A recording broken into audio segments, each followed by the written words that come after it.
The best book to read is the Bible. The best book to read is the Bible. If you read it every day, it will help you all the way. Oh, the best book to read is the Bible. పఠింపశ్రేష్ఠ గ్రంథము Bible, పఠింపశ్రేష్ఠ గ్రంథము Bible. అనుదినం పఠించిన ప్రేమతోడ నడుపును. ఓ పఠింపశ్రేష్ఠ గ్రంథము Bible. దివ్య గ్రంథము, దివ్య గ్రంథము, ఎచుటనైన తరచిన సహాయం దొరుకును. కష్టములు వచ్చిన, దుఃఖంబులు కలిగిన, విడువకుండా చదువుడి దివ్య గ్రంథము. విడువకుండా చదువుడి దివ్య గ్రంథము. దేవుని వాక్యం చదువుకుందాం.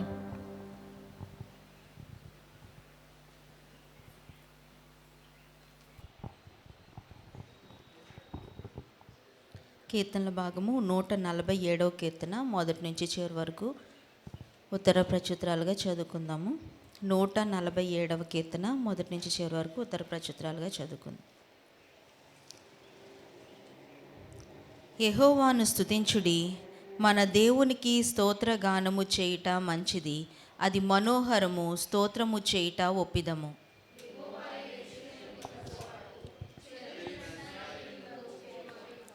గుండె చెదరిన వారిని ఆయన బాగు చేయవాడు, వారి గాయములు కట్టువాడు.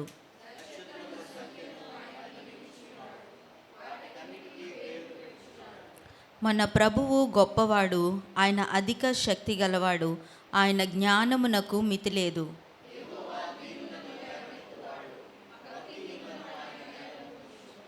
కృతజ్ఞతాస్తుతులతో యెహోవాను కీర్తించుడి, సితారాతో మన దేవుని కీర్తించుడి.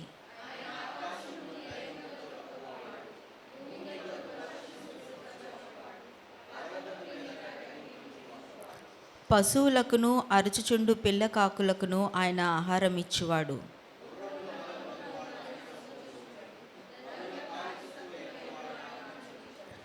తన యందు భయభక్తులు గల వారి యందు, తన కృప కొరకు కన్నుపెట్టు వారి యందు యెహోవా ఆనందించువాడై ఉన్నాడు.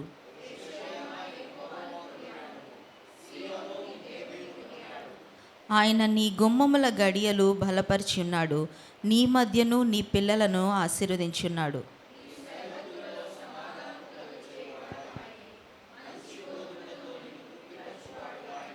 భూమికి ఆజ్ఞనిచ్చువాడు ఆయనే, ఆయన వాక్యము బహు వేగముగా పరిగెత్తును.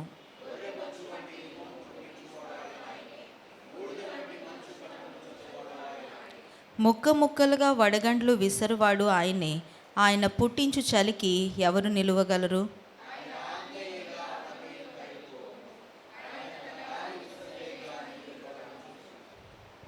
ఆయన తన వాక్యము యాకోబునకు తెలియజేసెను, తన కట్టడలను తన న్యాయ విధులను ఇశ్రాయేలునకు తెలియజేసెను. ఆయన న్యాయ విధులు వారికి తెలియకే ఉన్నవి. యెహోవాను స్తుతించుడి. దయచేసి కూర్చోండి. ఈ యొక్క కీర్తన భాగాన్ని మనం జ్ఞాపకం చేసుకుంటే, ఈ కీర్తన ఏ సందర్భంలో రాయబడింది అని మనం జ్ఞాపకం చేసుకుంటే కనుక, ఇది నెహెమ్యా గోడలు, యెరూషలేము గోడలు కట్టించిన తర్వాత, యెరూషలేము గోడలను కట్టి పూర్తయిన తర్వాత ప్రతిష్ఠిత కార్యక్రమంలో పాడిన పాటగా దీన్ని చరిత్రకారులు మనకి తెలియజేస్తారు. చరిత్రలో తెలియజేయబడుతుంది అన్నమాట. ఇశ్రాయేలీలు వారు దేవునికి వ్యతిరేకంగా ఉన్న కారణాన్ని బట్టి ఎన్నోసార్లు అనేక మంది ప్రవక్తల చేత హెచ్చరింపబడినప్పటికీ కూడా ఇశ్రాయేలీలు దేవునికి వ్యతిరేకంగా ఉన్నారు. అప్పుడు దేవుడు చెప్తాడు, నేను మీరు ఇలాగే ఉంటే కనుక మిమ్మల్ని అన్యులకు అప్పగిస్తానని. అయినా ఇశ్రాయేలీలు ఏమీ కూడా వాళ్ళ యొక్క హృదయంలో మార్పు రాని కారణం చేత వాళ్ళు చెరపట్టబడినట్లుగా మనం చూడొచ్చు. దానియేలు గ్రంథంలో మొదటి అధ్యాయంలో చూస్తాం. దానియేలు గ్రంథంలో ఉన్న ఆ యొక్క చూస్తే నెబుకద్నెజర్ రాజు వచ్చి యెరూషలేముని ముట్టడి వేసి ఇంచుమించు 10,000 మంది యవనుల్ని బానిసలుగా తీసుకొని వెళ్ళిపోతాడు. ఆ సమయంలో ఈ యెరూషలేం యొక్క గోడలను కూడా పడగొట్టేసి అక్కడ ఉన్న ఉపకరణాలు తీసుకెళ్ళిపోతాడు.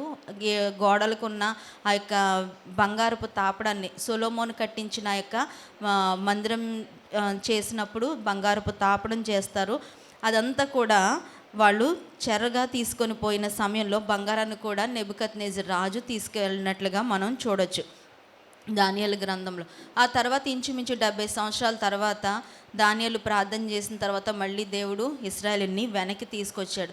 కొంతకాలం వాళ్ళకి మందిరం లేదు. తర్వాత నెహెమ్యా ఆ యొక్క మందిరం విషయంలో చాలా బాధపడినప్పుడు దేవుడు చెప్తాడు, నువ్వు వెళ్ళి కట్టమన్నప్పుడు నెహెమ్యా ఆ గోడలు కట్టడానికి పూనుకొని నెహెమ్యా అక్కడ ఉన్న ఇశ్రాయేలు ప్రజలందరూ కలిసి ఆ యొక్క గోడలు యెరూషలేము గోడల్ని 52 దినాల్లో కట్టడం మనం చూడొచ్చు. మరి గతించిన వారాల్లో మనము నెహెమ్యా గ్రంథాన్ని ధ్యానం చేసినప్పుడు దైవజనులు ఇవన్నీ జ్ఞాపకం చేశారు.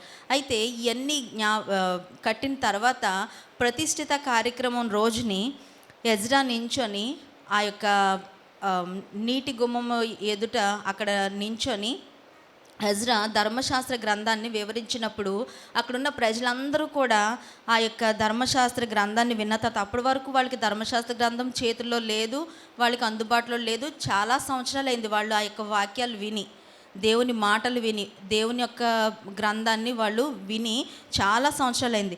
అప్పుడు వాళ్ళు ఎప్పుడైతే ఎజ్రా ఇంచుమించు ఉదయం 9 గంటల నుంచి మధ్యాహ్నం 3 గంటల వరకు నిలవబడి ఆ ధర్మశాస్త్ర గ్రంథాన్ని చదివి వినిపించి వివరించిన తర్వాత అక్కడున్న ఇశ్రాయేలు ప్రజలందరూ కూడా దుఃఖంతో, అయ్యో ఇంతకాలం మేము ఎంత భయంకరమైన పరిస్థితిలో ఉన్నామా, మేము ఎంత పాపం చేసామా, దేవునికి వ్యతిరేకంగా ఇలా ఉన్నామా అని చెప్పి వాళ్ళు దుఃఖపడడం మొదలుపెట్టారు. అది నెహెమ్యా గ్రంథంలో మనం చూడొచ్చు 8వ అధ్యాయంలో. ఎప్పుడైతే అవన్నీ జరుగుతాయో అప్పుడు నెహెమ్యా వచ్చి అంటాడు, ఇది దుఃఖపడవలసిన సమయం కాదు కానీ మనము సంతోషించవలసిన సమయం. ఎందుకంటే దేవుడు చెరగా ఉన్న మనల్ని తిరిగి తీసుకొచ్చి మన యొక్క ప్రాంతంలో మన మందిరం దగ్గర ఉంచాడు. మందిరాన్ని కట్టడానికి దేవుడు సహాయం చేశాడు. కాబట్టి మనము దుఃఖపడవలసిన సమయం కాదు ఇది, కానీ మనము దేవుణ్ణి స్తుతిద్దామని చెప్పి అక్కడ దేవునికి స్తోత్ర గానాలు చేయమని అక్కడ చెప్తాడు. నెహెమ్యా 12వ అధ్యాయంలో 27వ వచనం అనుకుంటా అక్కడ ఉంటుంది. ఆ సమయంలో ఇశ్రాయేలు ప్రజలు అందరూ కూడా అక్కడ కూడి ఉన్నప్పుడు ఈ ఎజ్రా ఏం చేస్తాడంటే 2 గుంపులు చేసి ఇశ్రాయేలు గోడల మీద యెరూషలేము గోడల మీద ఒక గుంపుని ఒకవైపు ఒక గుంపుని ఒకవైపు నిలవబడమని వాళ్ళని ఆ చుట్టూ తిరుగుతూ గాన ప్రతిగానాలు చేయమని చెప్పినప్పుడు వాళ్ళందరూ కూడా గాన ప్రతిగానాలు చేసినట్లుగా మనం చూడొచ్చు. ఆ గాన ప్రతిగానాలే ఈ 147వ కీర్తనాన్ని మనము చరిత్రలో మనము చూడవచ్చు అనమాట. అయితే ఇక్కడ చూసినట్లయితే వాళ్ళు పాడిన పాట అంతా కూడా వాళ్ళు చెరగా పోయిన తర్వాత తిరిగి వచ్చినప్పుడు దేవుడు ఏ విధంగా వాళ్ళని సమకూర్చాడో, యెరూషలేముని ఎలా కట్టాడో, అసలు దేవుని యొక్క గొప్పతనం ఏంటో అవన్నీ వివరించడమే ఈ యొక్క కీర్తనలో మనం చూడొచ్చు. కీర్తనలు వాళ్ళు ఇశ్రాయేలీయులు ఎందుకు పాడేవారంటే వాళ్ళకి ధర్మశాస్త్ర గ్రంథం చేతుల్లో లేదు. అంతేకాదు వారికి దేవుడు చేసిన అద్భుతాలు ఆశ్చర్యకార్యాలు తరతరాలకి వాళ్ళు పంపించాలి, వాళ్ళ యొక్క ఆ యొక్క జ్ఞాపకాలు ఉండాలి అంటే కీర్తన ద్వారా మాత్రమే సాధ్యమవుతుంది. కీర్తనలు ఎందుకు పాడతామంటే కీర్తనలో ఏదో మాటలు గుర్తొచ్చిన మాటలు రాశారు, కానీ కీర్తనలు ఎప్పుడు కూడా అది అనుభవంలోంచి లేకపోతే అక్కడున్న పరిస్థితిని బట్టి కీర్తనకారులు రాస్తూ ఉంటారు. ఈ కీర్తన కూడా అంతే, అనుభవాల్లోంచి వచ్చిన కీర్తన అనమాట. కీర్తనలు ఎప్పుడైతే మనం పాడతామో పాడినప్పుడు ఆ యొక్క దానిలోని అర్థము అక్కడ అవతల వ్యక్తులు అనుభవించిన మాటలు అన్నమాట. అవన్నీ కూడా కీర్తనలు ఇతరులు జ్ఞాపకం పెట్టుకోవడానికి, తరతరాలకి ఆ యొక్క జ్ఞాపకాలు ఉండడానికి కీర్తనలు పాడతారు. కాబట్టి ఈ యొక్క కీర్తనలో ఇశ్రాయేలీయుల యొక్క ఉద్దేశం ఏంటంటే దేవుడు వారి జీవితంలో చేసిన మేళ్ళు ఏంటో వాళ్ళు జ్ఞాపకం చేసుకుంటున్నారు. ఇక్కడ మొదటి వచనంలో చూస్తే యెహోవాను స్తుతించుడి, మన దేవునికి స్తోత్రగానము చేయుట మంచిది. ఎప్పుడైతే నెహెమ్యా చెప్పాడో ఇప్పుడు మనము దుఃఖపడవలసిన సమయం కాదు. మన దేవుని స్తుతించండి, మన దేవునికి స్తోత్రగానం చేయటం మంచిది అన్నప్పుడు వాళ్ళు గాన ప్రతిగానాలు, అప్పుడు వాళ్ళు అన్నారంట, అది మనోహరము, స్తోత్రము చేయట ఒప్పిదము. ఈ విధంగా ఇశ్రాయేలీయులు చెప్తున్నారు. తర్వాత చెప్పుకున్నారు వాళ్ళు ఆ కీర్తనలో మరొక మాట వారు జ్ఞాపకం చేసుకున్నది ఏంటంటే, యెహోవాయే యెరూషలేమును కట్టువాడు, చెదరిన ఇశ్రాయేలీయులను పోగుచేవాడు. వాళ్ళు చెదిరిపోయారు, ఇశ్రాయేలీయులు అందరూ కూడా చెదిరిపోయారు, బానిసలుగా ఉన్నారు. ఆ సమయంలో దేవుడు వారిని పోగు చేసినట్లుగా వారు జ్ఞాపకం చేసుకున్నారని ఇక్కడ యొక్క మాట ద్వారా మనం అర్థం చేసుకోవచ్చు. అంతేకాదు వాళ్ళు చెప్తున్నారు, యెరూషలేమును యెహోవాయే కట్టాడంట. నిజానికి 47,000 మంది ప్రజలు కలిసి, ఆ ఇశ్రాయేలులందరూ కలిసి యెరూషలేము యొక్క గోడలు కట్టారు.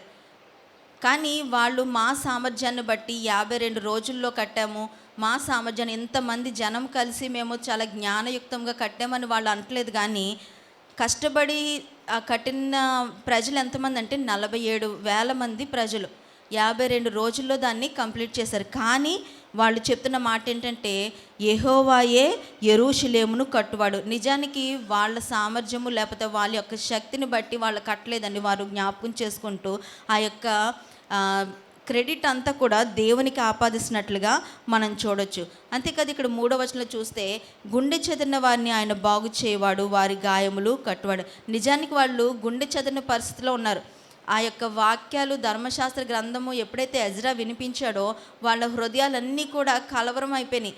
ఏంటి అసలు బానిసలుగా ఉన్న మనమేంటి తిరిగి వెనక్కి రావడం ఏంటి? నిజానికి బానిస అంటే అర్థం ఏంటంటే అమ్మి వేయబడినవాడు. ఒకసారి అమ్మి వేయబడిన తర్వాత జీవితాంతము కూడా కొనుక్కున్న వాడికి దాసులుగా ఉంటారు.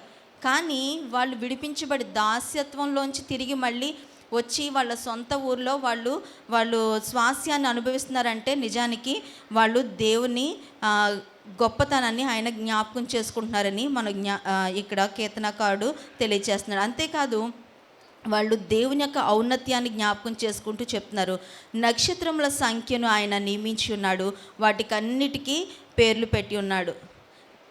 నక్షత్రాల సంఖ్యను దేవుడే నియమించాడు. అంటే సృష్టి మీద ఆయనకున్న అధికారము, లేకపోతే ఆయన చేసిన సృష్టిని వాళ్ళు జ్ఞాపకం చేసుకుంటున్నాడు. రాత్రి ఇది చూస్తున్నప్పుడు అసలు ఎన్ని నక్షత్రాలు ఉన్నాయి అనేసి గెలాక్సీలో చూస్తే ఇంచుమించు ఒక సెప్టిలియన్ అంటే 1 తర్వాత 24 సున్నాలు పెడితే ఎంత లెక్క వస్తుందో అన్ని నక్షత్రాలు ఉండవచ్చు అని ఎస్టిమేట్ చేస్తున్నారు శాస్త్రజ్ఞులు. అది లెక్క పెట్టాలంటేనంట సెకండ్కి ఒక నక్షత్రం చొప్పున లెక్క పెట్టినా 26,000 సంవత్సరాలు పడుతుందంట. అంత గొప్ప సృష్టిని చేసిన దేవుణ్ణి మనము ఆరాధిస్తున్నామని జ్ఞాపకం చేసుకోవాలి. అంతేకాదు ఆయన సృష్టిని చేసేసి వదిలేలేదు, కానీ ఆయన వాటన్నిటికీ పేర్లు పెట్టాడంట. నక్షత్రాలనే, సృష్టిలో ఉన్న నక్షత్రాలనే దేవుడు మన కొరకు చేసిన నక్షత్రాలకే పేర్లు పెట్టి అంతా ఆయన వాటికే అంత విలువనిస్తే, మనల్ని తన స్వరూపంలో తన యొక్క పోలికలో చేసుకుని ఆయన కొరకు చేసుకున్న మనల్ని ఆయన మరి ఇంతగా ప్రేమిస్తాడు. లేకపోతే మన పేర్లు ఆయనకి మరి నిశ్చయముగా తెలుసని మనం జ్ఞాపకం చేసుకోవాల్సిన వారు వింటున్నాం. ఇశ్రాయేలు అంటాడు, యాకోబు అంటాడు, యాకోబుతో దేవుడే అంటాడు, ఇశ్రాయేలు నేను నిన్ను పేరు పెట్టి పిలిచి ఉన్నాను, నీవు నా సొత్తని యెషయా గ్రంథంలో మనం చూడొచ్చు. అయితే ఇక్కడ ఒక నక్షత్రానికే ఆయన అంత ఇంపార్టెన్స్ ఇస్తే, నక్షత్రాలను అలా చేసి వదిలేదు, కానీ వాటికి ఆయన పేర్లు పెట్టి అంత ఇంపార్టెన్స్ ఇస్తే మనల్ని ఖచ్చితంగా ఆయన మరి పర్సనల్గా, వ్యక్తిగతంగా ఆయన చూస్తున్నాడు, లేకపోతే పట్టించుకుంటున్నాడని మనం జ్ఞాపకం చేసుకోవాల్సిన వారమే ఉంటున్నాం. ఇక్కడ కీర్తనకారుడు ఈ కీర్తనలో ఇశ్రాయేలు ప్రజలందరూ కలిసి అక్కడ జ్ఞాపకం చేసుకున్నవి ఏంటంటే, దేవుడు వాళ్ళకి ఏమేమి ఇచ్చాడు, లేకపోతే సృష్టిలో వాళ్ళకి చేసిన గొప్ప కార్యాలని, లేకపోతే వారి పట్ల దేవుడు చూపించిన ఆ యొక్క కృపను జ్ఞాపకం చేసుకున్నాడు. 8వ వచనంలో చూస్తే, ఆయన ఆకాశమును మేఘములతో కప్పువాడు, భూమి కొరకు వర్షము సిద్ధపరచువాడు, పర్వతముల మీద గడ్డి మొలిపించువాడు. ఇక్కడ చూసినట్లయితే ఒక సృష్టిని ఆయన ఇంతగా చూసి ఒక అరచుచుండు, అంతేకాదు ఇక్కడ పర్వతం మీద గడ్డి మొలిపించేవాడు, పశువులకును అరచుచుండు పిల్లకాకులకును ఆయన ఆహారం ఇచ్చేవాడు. ఆకాశానికి ఏమి కావాలో, ఒక సృష్టిలో ఉన్న ఆయన చేసిన సృష్టికి ఏ సమయానికి ఏమి కావాలో ఆయన ఆజ్ఞిస్తున్నాడంట. భూమికి వర్షం కావాల్సి వచ్చినప్పుడు ఆయన వర్షాన్ని సిద్ధపరుస్తున్నాడంట. పర్వతాలని మీద గడ్డి మొలిపిస్తున్నాడంట. అంతేకాదు అరచుచుండు పిల్లకాకులకు, పశువులకు ఆయన ఆహారం ఇస్తున్నాడంట. ఎన్నిక లేని కొంతకాలమే ఉండే ఆ యొక్క సృష్టికే దేవుడు ఎంతగా పట్టించుకొని చేస్తుంటే, మరి నిశ్చయముగా మీరు అనేకమైన పిచ్చుకల కంటే శ్రేష్ఠులు అని మత్తయి సువార్తలో మనం చూస్తాం. ఒక అరచుచుంటి పిల్లకాకికే ఆయన ఆహారం ఇవ్వడానికి ఆయన ఎంతో శ్రద్ధ తీసుకున్నప్పుడు మనల్ని కూడా మరి నిశ్చయముగా ఆయన పోషించే దేవుడని వారు జ్ఞాపకం చేసుకుంటున్నాడు. ఈ ఉదయకాల సమయంలో ఇవన్నీ కీర్తనలో ఉన్నాయి అన్నీ చూస్తే మనము కూడా ఈ యొక్క స్థితిని మనము అనుభవిస్తున్న వాళ్ళమే. యెరూషలేముని కట్టాడు. మనము చెదిరిపోయిన బానిసత్వంలో ఉన్న పాప బానిసత్వంలో ఉన్న మనల్ని కూడా ఆయన విడిపించి, బానిసలుగా ఉన్నవాళ్ళు తిరిగి రావడానికి అవకాశం లేదు. కానీ దేవుడు మనల్ని పాపపు బంధకాల నుంచి, పాపపు దాస్యం నుంచి మనల్ని విడిపించి మనల్ని ఆయన ఏం చేశాడంటే పోగు చేసినట్లుగా మనం చూడొచ్చు. ఈ ఉదయకాల సమయంలో మన అందరినీ దేవుడు పోగు చేసి, బయట ఉండవలసిన మనల్ని పోగు చేసి దేవుని మందిరంలో ఉంచాడు. అంతేకాదు మనల్ని ఆయన శ్రద్ధ తీసుకుంటున్నాడు. మన పట్ల ఆయన ఉద్దేశాలు కలిగి ఉన్నారు. అంతేకాదు ఇక్కడ ఇశ్రాయేలీయులకి ఏ విధంగా ప్రతీదీ సమకూర్చారో ఆ విధంగా మనకు కూడా దేవుడు అన్నీ సమకూరుస్తున్నాడని మనం జ్ఞాపకం చేసుకోవచ్చు. ఇక్కడ యెరూషలేము యొక్క గోడల చుట్టూ వాళ్ళు తిరుగుతూ 12 నుంచి 20 వచనాల వరకు కూడా యెరూషలేము గోడల మీద వాళ్ళు దేవుని గానం చేస్తూ వాళ్ళు తిరుగుతున్నారు. యెరూషలేమా, యెహోవాను కొనియాడుము, సియోను నీ దేవుని కొనియాడుము. ఆయన నీ గుమ్మములు గడియలు బలపరిచున్నాడు, నీ మధ్యను నీ పిల్లలను ఆశీర్వదించున్నాడు. నీ సరిహద్దుల్లో సమాధానము కలుగచేయవాడు ఆయనే, మంచి గోధుమలతో నిన్ను తృప్తిపరచువాడు ఆయనే, భూమికి ఆజ్ఞనిచ్చువాడు ఆయనే. ఆయన వాక్యము బహువేగముగా పరిగెత్తును. గొర్రెబొచ్చు వంటి హిమము కురిపించువాడు ఆయనే, బూడిద వంటి మంచు కణములు చల్లువాడు ఆయనే. ముక్క ముక్కలుగా వడగండ్లు విసురువాడు ఆయన. ఆయన పుట్టించు చలికి ఎవరు నిలువగారు. ఆయన ఆజ్ఞగా అవన్నీ కరిగిపోవును. ఆయన తన గాలి విసరజేయగా నీళ్లు ప్రవహించును. ఇక్కడ చూసినట్లయితే ఇవన్నీ కూడా ఇశ్రాయేలు జీవితంలో వాళ్ళు అనుభవించినవన్నీ ఇక్కడ జ్ఞాపకం చేసుకుంటున్నాడు. మన జీవితంలో కూడా ఇవన్నీ మనము అనుభవించిన వాళ్ళమే. మన గుమ్మాల గడియలను బలపరిచిన దేవుడు. అక్కడ ఇశ్రాయేలీలు అక్కడ యెరూషలేము గుమ్మాల గురించి మాట్లాడుతున్నాడు. మనమైతే మన జీవితం అనే ఆ యొక్క పరిస్థితుల్లో మనల్ని కూడా ఆయన బలపరిచాడు. మనల్ని కట్టాడు. మన కుటుంబాల్లో ఎన్నోసార్లు సమస్యలు వచ్చి ఉండొచ్చు, అయినప్పటికీ మనల్ని కట్టి ఆయన బలపరిచిన దేవుడు. మన పిల్లల్ని ఆశీర్వదించిన దేవుడు. అంతేకాదు మన సరిహద్దులో సమాధానాన్ని కలుగు చేస్తున్నాడు. మన కుటుంబాల్లో సమాధానం కలుగు చేస్తున్నాడు. వ్యక్తిగతంగా మన జీవితంలో సమాధానం కలుగు చేస్తున్నాడు. మన ఇరుపారు వారి వద్ద మనకి సమాధానాన్ని కలుగు చేస్తున్నాడు. అంతేకాదు మంచి గోధుమలతో మనల్ని తృప్తిపరుస్తున్నట్ట. ఇక్కడ మాకు భోజనం లేదండి, మేము ఇంత కాలం నుంచి మేము పస్తులు ఉన్నామండి అన్నవాళ్ళు ఎవ్వరూ కూడా నాకు తెలిసి ఉండకపోవచ్చు. కనీసం అసలు ఆహారం లేదండి మాకు ఇన్ని రోజుల నుంచి అన్న వాళ్ళు ఎవరు కూడా ఉండరు. ఎంతో శ్రేష్టమైన మరి ఇంకా రోజు ఒక విందు భోజనం తినకపోవచ్చు, కానీ మనకి కడుపు నిండా ఖచ్చితంగా దేవుడు ఆహారాన్ని ఇస్తున్నాడని మనం జ్ఞాపకం చేసుకోవాల్సిన వారం వింటున్నాం. కరోనాలో అసలు ఎవరికి ఉద్యోగాలు లేవు, పనులు లేవు, అయినప్పటికీ అప్పుడు కూడా దేవుడు పోషించాడు. మనం ఇంట్లో ఖాళీగా ఉన్నప్పుడు కూడా దేవుడు మనల్ని పోషించాడు. మనం బయటికి వెళ్ళినప్పుడు మనల్ని పోషిస్తున్నాడు. ఏ విషయంలోనూ కూడా దేవుడు మనల్ని విడిచిపెట్టలేదు. కాబట్టి అక్కడ ఇశ్రాయేలీయులు మాత్రమే కాదు, కానీ మనల్ని కూడా పోషించాడని మనం జ్ఞాపకం చేసుకోవాల్సిన వారమే ఉంటున్నాం. కాబట్టి ఇశ్రాయేలీయుల జీవితంలో చేసిన ఆ యొక్క మేలును వారు జ్ఞాపకం చేసుకుని కీర్తనలు పాడినట్లుగా మనం కూడా ఎప్పుడైతే వాళ్ళు అదంతా ధర్మశాస్త్రాన్ని విన్నారో వాళ్ళు దుఃఖపడడం మొదలుపెట్టారు. ఏంటంటే దేవుడు ఎంతగా మనల్ని ప్రేమించారో, ఈ వాక్యాలన్నీ వింటున్నప్పుడు దేవుడు మన పట్ల ఎంత కృప చూపించాడో, దేవుడు ఎంతగా మా పట్ల ప్రణాళిక కలిగి ఉన్నారని వాళ్ళు దుఃఖించినట్లుగా మనం చూడొచ్చు. దుఃఖించి ఆ తర్వాత వాళ్ళు అవన్నీ జ్ఞాపకం చేసుకొని వారి హృదయంతో ఈ పాటలను వారు పాడినట్లుగా మనం చూడొచ్చు. ఎప్పుడైతే మన హృదయము కృతజ్ఞతతో నిండి ఉంటుందో, దేవుడు చేసిన కార్యాలు మనం జ్ఞాపకం చేసుకుంటామో ఖచ్చితంగా మనము స్తుతించకుండా ఉండలేం. కీర్తనలు లేకపోతే దేవుని ఆరాధించడం ఇవన్నీ కూడా మన హృదయాన్ని బట్టి వస్తుంది. మనము సంతోషంగా ఉండి, లేకపోతే మన హృదయంలో కృతజ్ఞత భావం ఉంటే మన పదాలు కూడా కృతజ్ఞత భావంతో వస్తాయి. ఇప్పుడు ప్రత్యేకించి ఒకరు చెప్పక్కర్లేదు, మీరు స్తుతించండి, మీరు గణపరచండి, మీరు దేవుణ్ణి ఆరాధించండి, జ్ఞాపకం చేసుకోండి అని ఒకరు చెప్పక్కర్లేదు. ఎప్పుడైతే నువ్వు జ్ఞాపకం, మనం చాలాసార్లు చేసే పని ఏంటంటే మర్చిపోవాల్సిన వాటిని జ్ఞాపకం పెట్టుకుంటాము, జ్ఞాపకం పెట్టుకోవాల్సిన వాటిని మర్చిపోతూ ఉంటాం. అందుకని మన జీవితాల్లో గొప్ప కార్యాలు జరగట్లేదని మనం జ్ఞాపకం చేసుకోవాలి. దేవుడు మనకి చేసిన మేలులు మన జ్ఞాపకం చేసుకున్నప్పుడు ఖచ్చితంగా మనము దేవుణ్ణి ఆరాధించకుండా ఉండలేము. ఇక్కడ ఇశ్రాయేలీయులు యెరూషలేము గోడలు కట్టిన తర్వాత వాళ్ళు ఏకముగా కూడి దేవునికి గాన ప్రతిగానాలు చేసినట్లుగా మనం చూడవచ్చు. కాబట్టి ఈ ఉదయకాల సమయంలో చెదిరిపోయిన మనల్ని కూడా, పాపపు దాస్యంలో ఉన్న మనల్ని కూడా ఆయన పోగు చేసి దేవుని మందిరంలో ఉంచాడు. అంతేకాదు మనల్ని పట్టించుకుంటున్నాడు. వ్యక్తిగతంగా ఎవరికి వాళ్ళు అడిగితే వ్యక్తిగతంగా దేవునితో ఉన్న సంబంధాన్ని మనం అందరం చెప్పగలుగుతాం. దేవుడు నా జీవితంలో ఇది చేశాడు, నాకు ఈ విధంగా సహాయం చేశాడు, నన్ను ఈ విధంగా బలపరిచాడు, నన్ను ఈ విధంగా స్థిరపరిచాడని. కాబట్టి మనము దేవుడు చేసిన ప్రతి గొప్ప కార్యాన్ని మనం జ్ఞాపకం చేసుకొని మనం దేవుణ్ణి స్తుతించవలసిన వారమేంటున్నాం. దేవుడు ఈ సృష్టిలో చేసిన ప్రతిదీ కూడా మన కొరకు ఆయన సిద్ధపరిచి మనల్ని ఆయన యొక్క సొత్తుగా చేసుకున్నందుకు మనము దేవుణ్ణి స్తుతించవలసిన వారమేంటున్నాం. కాబట్టి అటువంటి కృపను పరిశుద్ధాత్మ దేవుడు మనకి దయచేయునుగాక. ఆమేన్.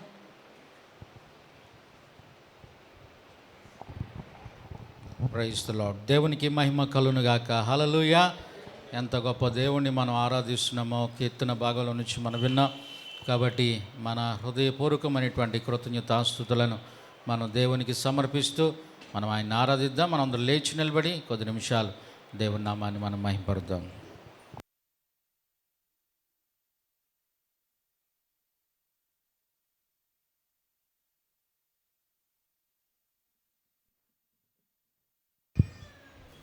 Praise Lord, praise Lord. మన దేవునికి స్తోత్రగానము చేయుట, చెప్పండి, స్తోత్రగానము చేయుట మరి ఏది మంచిది కాదు? స్తోత్రం చేయుట మంచిది, ఏది మంచిది కాదు? స్తోత్రం, ఆయన్ని స్తుతించకపోవడం మంచిది కాదు. ఆమేన్.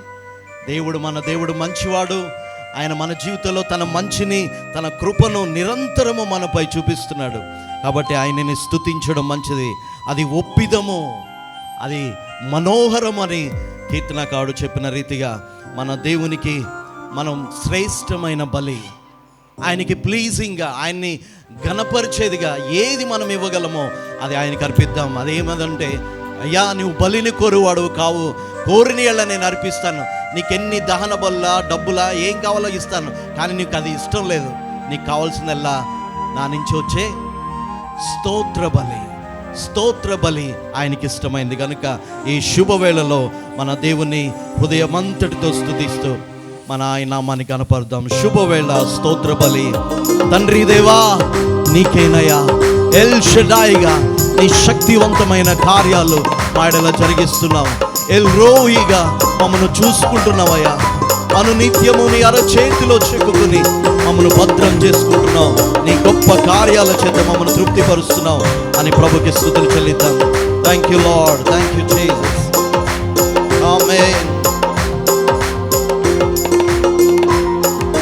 శుభవేళ స్తోత్ర బలి, తండ్రి దేవా నీకేనయ్యా ఆరాధనా. స్తోత్ర బలి, తండ్రి దేవా నీకేనయ్యా. పడదామా అందరం స్వరమెత్తి మౌనంగా ఉండకుండా నోరు తెరిచి ప్రభుకి స్తుతులు చెల్లిద్దాం. నీకే యేసయ్యా ఆరాధన, ఆరాధనా. స్తోత్ర బలి, తండ్రి దేవా నీకేనయ్యా. తండ్రి దేవా నీకే, తండ్రి దేవా, తండ్రి దేవా, తండ్రి దేవా, తండ్రి దేవా నీకేనయ్యా. ఎల్ షడాయ్, ఎల్ షడాయ్, సర్వశక్తిమంతుడా.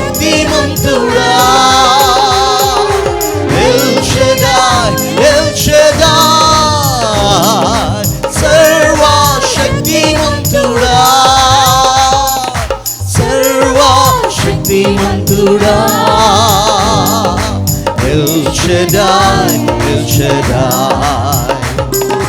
సర్వశక్తిమంతుడా,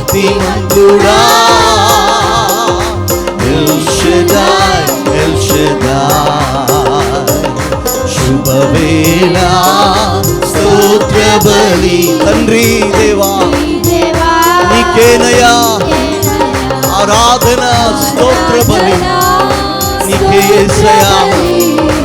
అంగీకరించు మా స్తోత్ర బలిని. ఓ తండ్రి దేవా నీకేనయ్యా, తండ్రి దేవా నీకేనయ్యా. ఎల్రోయి ఎల్రోయి నన్నిల చూచువాడా, ఎల్రోయి కునుకగా నిద్రించగా అనునిత్యము మనల్ని చూస్తున్నాడు యేసయ్యా. ఎల్రోయి ఎల్రోయి ఎల్రోయి నన్నిల చూచువాడా, నన్నిల చూచువాడా. ఎల్రోయి ఎల్రోయి నన్నిల చూచువాడా, ఎల్రోయి ఎల్రోయి.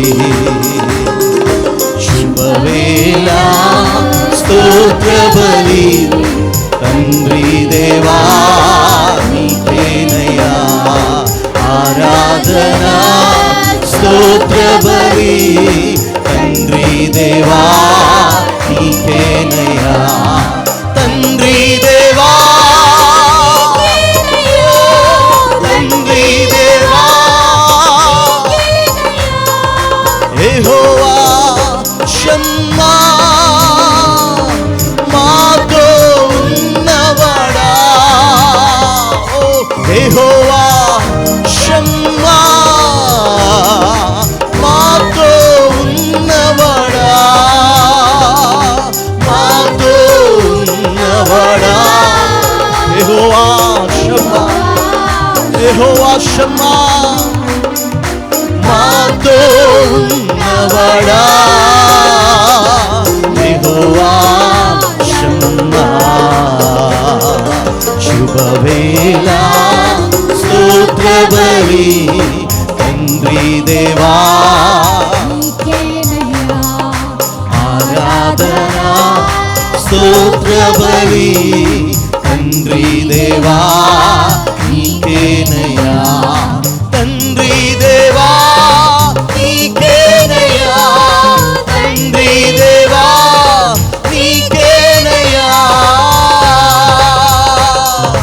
యెహోవా షాలోమ్ శాంతిను సగువాడా, అవునయ్యా శాంతినిచ్చేవాడు సమాధానకర్తవు నాయనా. Thank you father.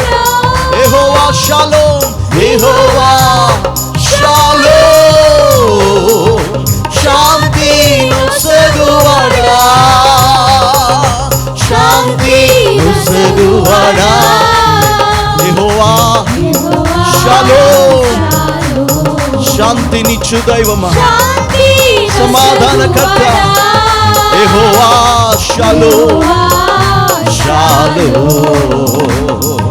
శుభవేళ స్తోత్ర బలి తండ్రి దేవా నీకేనయ్యా ఆరాధన స్తోత్ర బలి తండ్రి దేవా నీకేనయ్యా. తండ్రి దేవా ఓ తండ్రి దేవా నీకేనయ్యా. యెహోవా రాఫా స్వస్థపరచు దేవా, యెహోవా రఫీకా మన దేవుడు మనల్ని స్వస్థపరచువాడు. ఆయన పేరు that is healing in you. స్వస్థపరచు దేవా యెహోవా Rapha, you are the healer that heals us, Father. ప్రతి గాయమును కట్టువాడు. Thank you Jesus.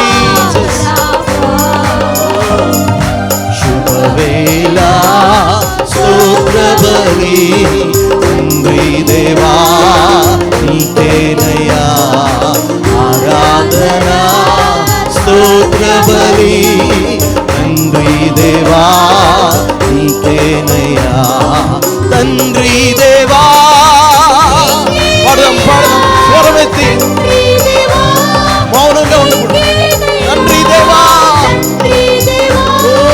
నీకేనయ్యా తండ్రి దేవా నీకేనయ్యా యేసు రాజా యేసు రాజా పరిశుద్ధుడా నీకేనయ్యా పరిశుద్ధుడా నీకేనయ్యా బిగ్గరగా చప్పట్లు కొడుతూ మన త్రియేక దేవుని సన్నిధిలో తండ్రిగా తన ప్రేమను, కుమారునిగా తన కృపను, పరిశుద్ధాత్మ యొక్క సహవాసము నిరంతరము మనపై ఉంచిన దేవునికి బిగ్గరగా చప్పట్లు కొడుతూ ప్రభుని స్తుతిద్దాం. అయ్యా నీకు వందనములు, వందనములు యేసయ్యా. నీ గొప్ప కార్యముల చేత మమ్మను తృప్తిపరుస్తున్నావు, చేసావు, చేస్తున్నావు, చేయబోతున్నావు. నువ్వు ఎంతైనా నమ్మదగిన దేవుడు అని నిన్ను గణపరుస్తున్నాం. హల్లెలూయా, హల్లెలూయా, హల్లెలూయా. ఒకసారి రెండు చేతులు పైకెత్తి హృదయపూర్వకంగా మన త్రియేక దేవుడు తండ్రిగా తన ప్రేమను మనపై చూపిస్తున్న దేవుడు, కుమారునిగా తన కృపను మనపై చూపిస్తున్న దేవునికి పరిశుద్ధాత్మ యొక్క ఆదరణ, సహవాసము, శక్తిని మనపై అనుగ్రహిస్తున్న త్రియేక దేవుని సన్నిధిలో హృదయపూర్వకంగా స్తుతులు చెల్లిద్దాం. తండ్రి దేవా నీకేనయ్యా తండ్రి దేవా నీకేనయ్యా యేసు రాజా నీకేనయ్యా పరిశుద్ధుడా నీకేనయ్యా.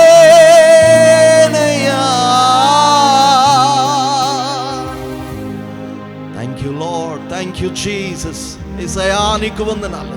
నీ కార్యములు ఆశ్చర్యములు నాయన, మా కంటికి కనబడవు, చెవికి వినబడని గొప్ప కార్యములు మా యెడల జరిగిస్తున్న దేవుడవు. నువ్వు ఎంతైనా నమ్మదగిన దేవుడవు నాయన. మమ్మను చూసుకుంటున్నావు, మమ్మను బలపరుస్తున్నావు. నీ శాంతితో, సమాధానముతో, నీ గొప్ప కార్యముల చేత మా జీవితాన్ని తృప్తిపరుస్తున్న దేవా నీకు స్తోత్రములు చెల్లిస్తున్నాను. రాజులందరికంటే మహారాజువు నాయన, మమ్మను ఏలుబడి చేస్తున్న రాజువు ప్రభువా, శక్తులన్నిటిపైన సామ్రాట్టువు నాయన, ఆశ్చర్యకరుడవు నీకు స్తోత్రం. Thank you Jesus, thank you Lord. Hallelujah, hallelujah, hallelujah. నిన్నే గణపరుస్తున్నాం, నీ నామాన్ని హెచ్చిస్తున్నాం. మా స్తుతి కీర్తనలకు పాత్రుడు అని, నీవు అర్హుడు అని, యోగ్యుడు అని నిన్ను గణపరుస్తున్నాం ప్రభా. మహిమ గల దేవా నీకు స్తుతులు చెల్లించుకుంటూ ఈ మా స్తుతి ఆరాధన నీ పాదములకు సమర్పించుకుంటూ మా స్తోత్ర బలి, మా జీహ్వ ఫలములు మీకు అర్పిస్తూ నీకే మహిమ, నీకే ఘనత, నీకే ప్రభావము యుగ యుగములకు చెల్లును గాక అని ఈ నామాన్ని స్తుతిస్తున్నాను. యేసు పరిశుద్ధమైన నామమున స్తుతించి ఆరాధించున్నాను నా ప్రియమైన తండ్రి. ఆమేన్, ఆమేన్, ఆమేన్. దేవునికి మహిమ కలునుగాక. హల్లెలూయా, హల్లెలూయా, హల్లెలూయా. చప్పలు కొట్టి దేవుని నామాన్ని కనపరుద్దాం. Praise the lord. అలాగే లేచి నిలబడి దేవుని యొక్క వాక్యాన్ని మనం చదువుకుందాం. అపోస్తుల కార్యాల గ్రంథంలో నుంచి 10వ అధ్యాయము 9వ వచనం నుంచి 16వ వచనం వరకు అందరూ కలిసి ఈ భాగాన్ని మనం చదువుకుందాం. అపోస్తుల కార్యాలు 10వ అధ్యాయము 9వ వచనం నుంచి 16వ వచనం వరకు, కొత్త నిబంధనలో 112వ పేజీ. మరునాడు వారు ప్రయాణమైపోయి పట్టణమునకు సమీపించినప్పుడు పగలు ఇంచుమించు 12 గంటలకు పేతురు ప్రార్థన చేయుటకు మిద్ది మీదకెక్కెను. అతడు మిక్కిలి ఆకలిగొని భోజనము చేయగోరెను. ఇంటివారు సిద్ధము చేయుచుండగా అతడు పరవశుడై ఆకాశము తెరవబడుటయు 4 చెంగులు పట్టి దింపబడిన పెద్ద దుప్పటి వంటి ఒక విధమైన పాత్ర భూమి మీదకి దిగివచ్చుటయు చూచెను. అందులో భూమి యందుండు సకల విధములైన చతుష్పాద జంతువులను, ప్రాకు పురుగులను, ఆకాశ పక్షులను ఉండెను. అప్పుడు పేతురు, నీవు లేచి చంపుకొని తినుమని ఒక శబ్దం అతనికి వినబడెను. అయితే పేతురు, వద్దు ప్రభువా, నిషిద్ధమైనది అపవిత్రమైనది ఏదైనను నేనెన్నడూ తినలేదని చెప్పగా, దేవుడు పవిత్రము చేసిన వాటిని నీవు నిషిద్ధమైన వాటినిగా ఎంచవద్దని మరలా 2వ మారు ఆ శబ్దము అతనికి వినబడెను. ఇలాగూ 3 మారు జరిగెను. వెంటనే ఆ పాత్ర ఆకాశమునకు ఎత్తబడెను. చదవబడిన లేఖన భాగాన్ని దేవుడు మన వినికిడిలో దీవించునుగాక. మరి ఈరోజు ముందు నించోడానికి స్టాన్లీ ముందుకు రండి, సచివేణి గారు ముందుకు రండి. జస్ట్ అబ్జర్వేషన్, ఎవరు ఎలా వింటున్నారనేది మీరు చూడాలి. నించోలేకపోతే చైర్ వేసుకుని కూర్చోండి. మీరు అటు ఇటు తిరగొద్దు. ఒకవేళ ఏదన్నా అడ్జస్ట్మెంట్లు చేయాలంటే మీరు జస్ట్ వాళ్ళతో నెమ్మదిగా చెప్పండి. రైట్, ప్రార్థన చేసుకుందాం. అందరూ కూడా తల్ల వంచి కళ్ళు మూసుకున్నట్లయితే ప్రార్థన. పరిశుద్ధుడా, ప్రేమ కలిగిన తండ్రి, నీ ఘనమైన శ్రేష్టమైన ఉన్నతమైన నామానికి వందనాలు, స్తుతులు, స్తోత్రాలు చెల్లిస్తున్నాం. మా బ్రతుకులో మీరు అనుగ్రహించిన మరొక నూతనమైన పునరుత్థాన దినాన్ని బట్టి నీకు స్తోత్రాలు. నీ వాక్యాన్ని మేము చదువుకున్నాం. నీ వాక్యాన్ని ధ్యానిస్తూ ఉంటుండగా నాతో మా అందరితో మీరు మాట్లాడండి. నువ్వు మాట్లాడే దేవుడు నాయన, నీకు స్తోత్రాలు. నువ్వు మాట్లాడుతుంటుండగా వినగలిగే చెవులను, గ్రహించే హృదయాన్ని, లోబడే జీవితాన్ని మాకందరికీ దయచేయమని యేసయ్య శ్రేష్టమైన నామములో ప్రార్థించి స్తుతించి వేడుకొంచున్నాము తండ్రి. Amen, amen. రైట్, దయచేసి కూర్చుందాం.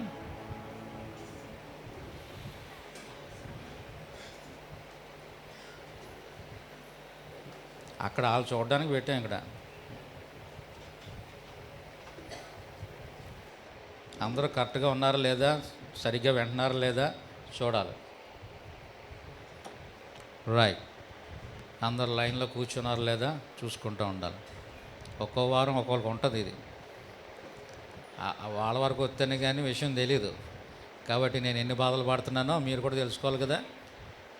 నేను మాట్లాడుతున్నప్పుడు ఎంత డిస్ట్రాక్షన్స్ ఎవరి వల్ల, ఏ విషయాల వల్ల కలుగుతున్నాయో అనేది కూడా మీరు తెలుసుకోవాలి కనుక ఈ విషయం. రైట్, ఉదయకాల సమయంలో చేరవచ్చిన మీ అందరికీ మరొకసారి మన ప్రభువును రక్షకునైన యేసుక్రీస్తు వారి శ్రేష్టమైన నామంలో ఉదయకాలపు శుభాలు తెలియజేస్తూ ఉన్నాను. మరొక పర్యాయం ఆయన సన్నిధానంలో చేరి ఆయన మాటలు ధ్యానించడానికి దేవుడు మనకిచ్చినటువంటి గొప్ప సమయాన్ని బట్టి నేను ప్రభువుని స్తుతిస్తూ ఉన్నాను. దేవునికి మహిమ కలుగునుగాక. హల్లెలూయా. ప్రియమైన బిడ్డలారా, ఈ ఉదయకాల సమయంలో అపోస్తుల కార్యాలు 10వ అధ్యాయము 9వ వచనాన్ని ఒకసారి మనం ధ్యానం కొరకు చదువుకుందాం. మరునాడు వారు ప్రయాణమైపోయి పట్టణమునకు సమీపించినప్పుడు పగలు ఇంచుమించు 12 గంటలకు పేతురు ప్రార్థన చేయుటకు మిద్ది మీదకెక్కెను. ప్రియమైన బిడ్డలారా, అపోస్తుల కార్యాలని మనం వరుస క్రమంలో ధ్యానం చేస్తూ వస్తున్నాం. దేవుడు శ్రేష్టమైనటువంటి విషయాలు మనకి జ్ఞాపకం చేస్తూ ఉన్నారు. ఈ అధ్యాయాన్ని చదువుతూ ఉన్నప్పుడు 9వ వచనంలో మనం గమనించినట్లయితే 12 గంటలకు పేతురు ప్రార్థన చేయుటకు మిద్ది మీదకి ఎక్కాను అనేటువంటి మాట మనం చూస్తూ ఉన్నాం. అంతేకాదు ఈ అధ్యాయంలో మరొక వచనంలో మనం గమనించినట్లయితే పైన 3వ వచనంలో పగలు ఇంచుమించు 3 గంటల వేళ దేవుని దూత అతని యొద్దకు వచ్చెను అని మనం చూస్తూ ఉన్నాం. అలాగే 30వ వచనంలో మనం చూస్తే అందుకు కొర్నేలి 4 దినముల క్రిందట పగలు 3 గంటలు మొదలుకొని ఈ వేళ వరకు నేను ఇంట ప్రార్థన చేయుచుండగా అంటున్నాడు. ఈ వచనాలు చదువుతున్నప్పుడు కొన్ని సమయాలు మనం చూస్తూ ఉన్నాం. ఏమండి, ఏ సమయాలు ఉన్నాయి ఇక్కడ? ఏ సమయాలు ఉన్నాయి? వినబడలేదు నాకు. 12 గంటలు కనబడుతుంది, 3 గంటలు కనబడుతుంది, అంటే ఇక్కడ సమయాలు మనం చూస్తూ ఉన్నాం. ఈ రోజున దేవుని యొక్క సమయాలు గురించి ధ్యానించాలని నేను ఆశపడుతూ ఉన్నాను. సమయం, బైబిల్ సమయం, బైబిల్లో ఈ విధంగా కొన్ని సమయాలు దేవుడు వ్రాయించి పెట్టాడు. వాటి గురించి ఉదయకాల సమయంలో ధ్యానించాలని నేను ఆశపడుతూ ఉన్నాను. సాధారణంగా ఒక రోజు అంటే ఎన్ని గంటలు ఏమండి? 24 గంటలు కదండి. మనకి రోజు ఎప్పుడు ప్రారంభించబడుతుంది? రాత్రి 12:04 రాగానే హ్యాపీ బర్త్డే పెడతా ఉంటారు కదా. అంటే 12 గంటలకు ఏమవుతుంది? రోజు మారుతుంది కదా. 12 నుంచి మళ్ళీ మిడ్-నైట్ 12 వరకు ఒక రోజు. కానీ వాక్యంలో మనం గమనించినట్లయితే ఆదికాండం 1వ అధ్యాయం 5వ వచనంలో ఆ రోజును ఎలాగా వారు కాలిక్యులేట్ చేశారు అని ఇక్కడ మనం చూడగలుగుతూ ఉన్నాం. దేవుడు వెలుగునకు పగలనియు చీకటికి రాత్రి అనియు పేరు పెట్టెను, అస్తమయమును ఉదయమును కలుగగా ఒక దినమాయను. ఏమండి? ఇక్కడ ఎప్పుడు ఒక రోజు కాలిక్యులేట్ చేశారు? అస్తమయం అంటే సాయంత్రం 6 తర్వాత, అంటే సూర్యుడు అస్తమించినటువంటి సమయం. అస్తమయమును అంటే ఆ రాత్రంతా, ఉదయమును కలుగగా ఒక దినము ఆయను అని మనం చూస్తూ ఉన్నాం. యూదులు ఇదే కాలమానాన్ని వారు పాటిస్తారు. వాళ్ళకి రోజు ఎప్పుడు ప్రారంభించబడుతుంది అంటే సాయంకాలం 6 గంటలకు ప్రారంభించబడుతుంది. అందుకనే విశ్రాంతి దినం వారు ఏ పని చేయరు. సాయంకాలం 6 లోపల వారు అన్నీ చక్కబెట్టేసుకుంటూ ఉంటారు. కాబట్టి ఈవినింగ్ 6 PM to 6 PM ఒకరోజు వాళ్ళకి. మనకేమో 12 AM to 12 AM మనకు ఒక రోజు. కాబట్టి బైబిల్లో ఉన్నటువంటి కొన్ని సమయాలు ఈ ఉదయకాల సమయంలో నేను జ్ఞాపకం చేయాలని ఆశపడుతూ ఉన్నాను. రైట్, బైబిల్ ప్రకారంగా సాయంకాలం నుంచి వారు డే స్టార్ట్ అవుతుంది వాళ్ళకి సాయంకాలం 6 గంటలకి. 24 గంటలంటే పగలు 12 గంటలు, రాత్రి 12 గంటలు. అయితే ఈ రాత్రి 12 గంటలని కూడా వారు పాత నిబంధనలో 3 భాగాలు చేశారు, కొత్త నిబంధనలో 4 భాగాలు చేశారు. ఈ 4 భాగాలకి పెట్టినటువంటి పేరు ఏంటంటే జాము. ఏంటది? హలో ఏంటి? జాము. ఏం జాము? బ్రెడ్లో రాసుకునే జాము కాదు. జామ్ అంటే అది కూడా ఒక సమయం అన్నమాట. ఏమండి? 4 భాగాలు 12 గంటలు డివైడ్ చేస్తే ఒక జాముకి ఎన్ని గంటలు వస్తుంది? 3 గంటలు. చూస్తున్నా? సీరియస్గా చూస్తున్నారు. 3 గంటలు. ప్రియమైన దేవుని బిడ్డలారా, చూడండి, విలాప వాక్యాలు 2వ అధ్యాయం 19వ వచనం మనం గమనించినట్లయితే అక్కడ మొదటి జాము గురించి మనం చూస్తాం. విలాప వాక్యాలు 2వ అధ్యాయం 19వ వచనం. విలాప వాక్యాలు 2వ అధ్యాయం 19వ వచనం. నీవు లేచి ఏ మొదటి జాము? రేయి మొదటి జామున మొర్రపెట్టుము. రేయి అంటే ఏంటి? సాయంకాలం, రాత్రి. కొంతమందికి రే చీకటి అంటారు. అంటే అర్థం ఏంటి? సాయంకాలం అయ్యేటప్పటికి వాళ్ళ కళ్ళు కనబడవు. పగలంతా బాగానే ఉంటుంది, సాయంత్రం అయ్యేటప్పటికి కళ్ళు కనబడవు. రేయి అంటే రాత్రి, సాయంకాలం అని మనం జ్ఞాపకం చేసుకోవాలి. అందుకనే పాట పాడతాం, రేయి పగలు రేయింపగలు నీ పాద సేవే జీవదాయక చేయుట మేలు సాటిలేని దేవుడ నీవే నాదు కోట కొండయు నీవే సాటిలేని దేవుడ నీవే నాదు కోట కొండయు నీవే రేయి పగలు నీ పాద సేవే జీవదాయక చేయుట మేలు, సాటి లేని దేవుడ నీవే, నాదు కోట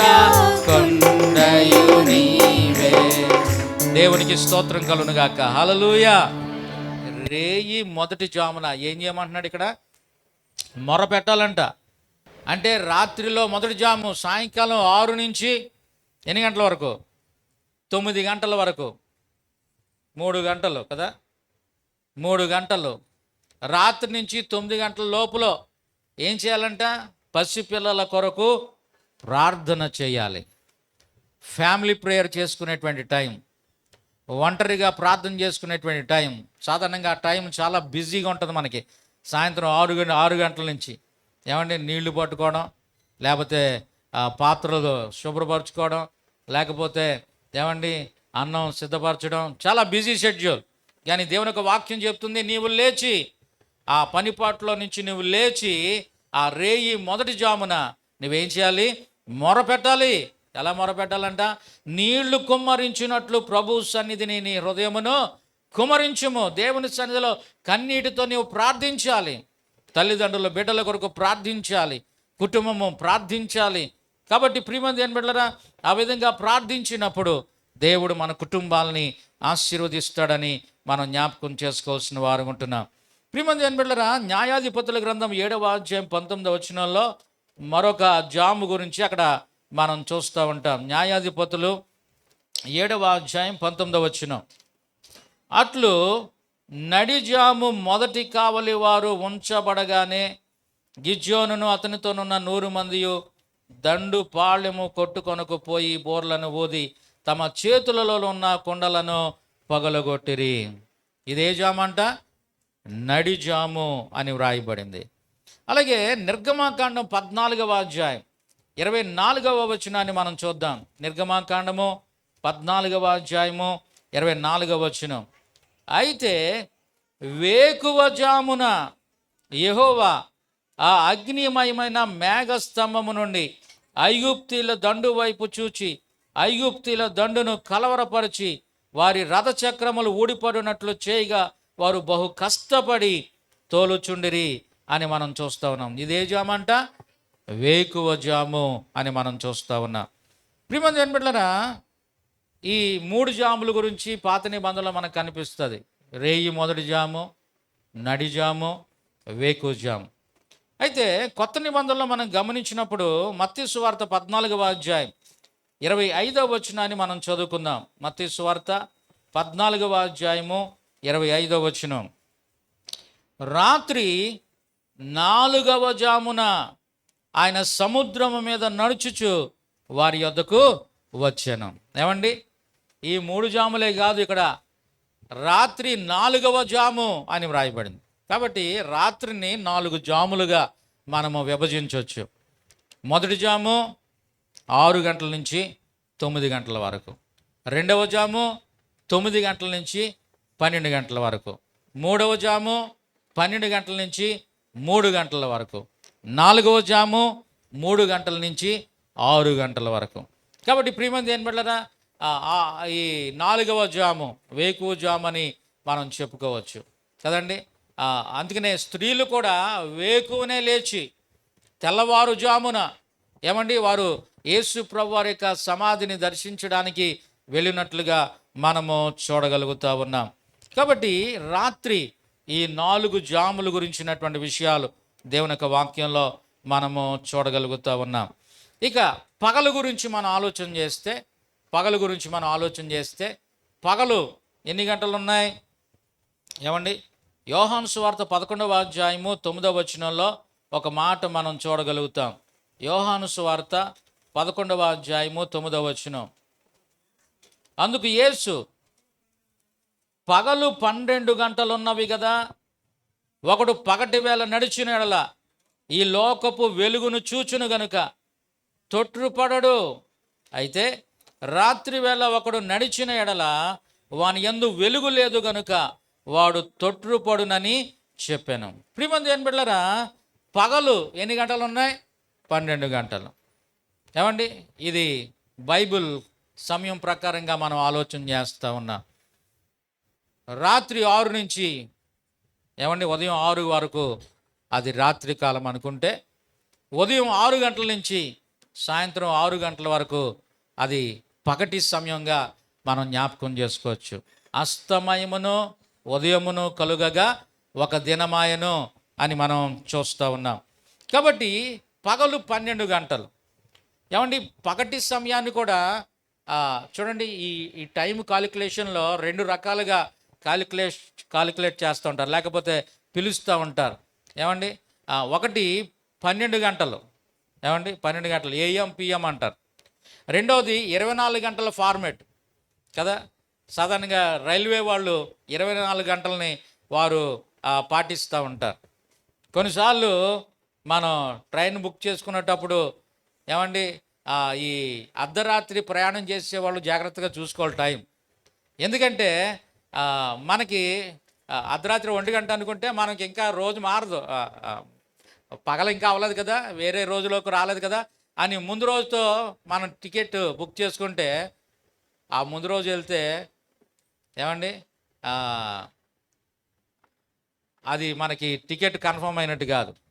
ఎందుకంటే ఆ టికెట్ తర్వాత రోజుది అనమాట, 12 దాటిన తర్వాత 1 గంట కనుక. కాబట్టి అందుకనే ఈ టికెట్ బుక్ చేసుకునేటప్పుడు కొంతమంది అడ్డంగా బుక్ అయిపోతూ ఉంటారు, ఈ టైం ఫార్మేట్ తెలియకపోతే. కనుక మరి పగలు 12 గంటలు, ఈ పగలు 12 గంటలు కూడా యూదులు ఎలాగా లెక్క పెట్టేవారంటే అది కూడా 1 గంట, 3 గంటలు, 9వ గంట, 12వ గంట, 6వ గంట అని పిలిచేవారు. ఉదాహరణకి ఇంగ్లీష్ బైబిల్లో మనం చూస్తే, తెలుగు బైబిల్లో డైరెక్ట్గా అది ఎన్ని గంట రాయబడింది, కానీ ఇంగ్లీష్ బైబిల్లో మనం చూస్తే 6th అవర్ అని ఉంటుంది, 3rd అవర్ అని ఉంటుంది, 12th అవర్ అని ఉంటుంది. 3rd అవర్ అంటే ఏంటి? ఉదయం 6 నుంచి స్టార్ట్ అవుతుంది కనుక 7, 1, 8, 2, 9, 3. కాబట్టి 9 గంటలు అని చెప్పడానికి ఇంగ్లీష్ బైబిల్లో 3rd అవర్ అని మెన్షన్ చేయబడినట్లుగా మనం చూస్తూ ఉన్నాం. అలాగే 6th అవర్ అంటే 12 గంటలు, 9th అవర్ అంటే 3 గంటలు, 12th అవర్ అంటే మళ్ళీ సాయంకాలం 6 గంటలు. కాబట్టి ఈ బైబిల్లో రాయబడినటువంటి ఈ సమయాల్ని మనం ఒకసారి గుర్తు చేసుకోవాల్సినటువంటి వారు. తెలుగు బైబిల్లో మరి డైరెక్ట్గా తర్జుమా చేశారు, అది ఎన్నో గంట అనేది. కానీ ఇంగ్లీష్ బైబిల్లో అయితే ఈ విధంగా వ్రాయబడ్డం మనం చూస్తూ ఉన్నాం.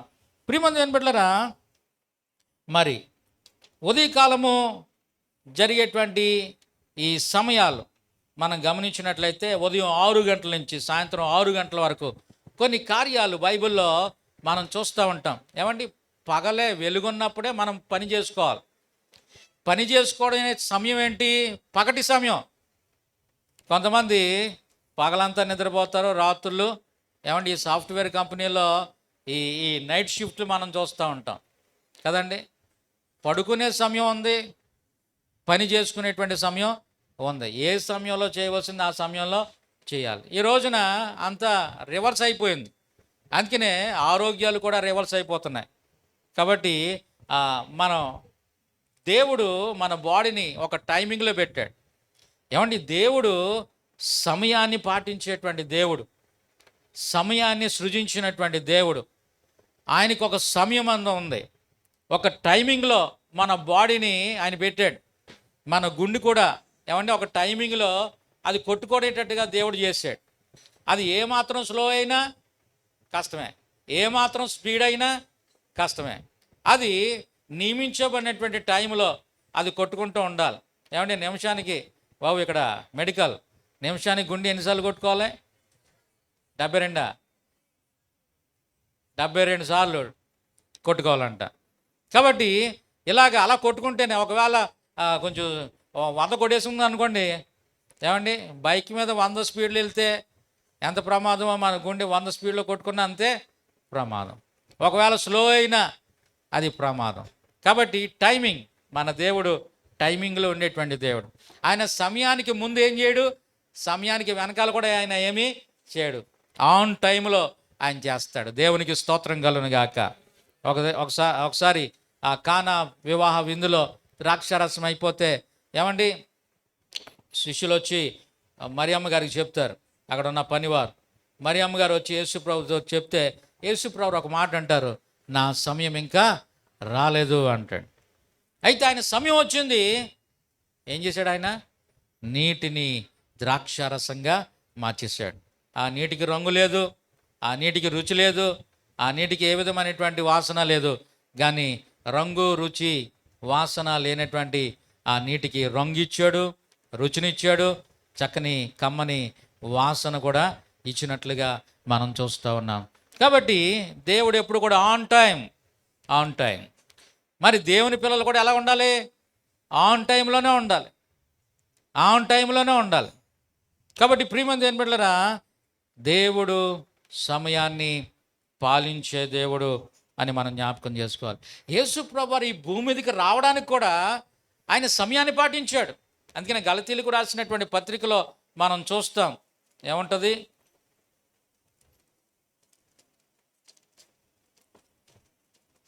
గలతీయనా, కాలము సంపూర్ణమైనప్పుడు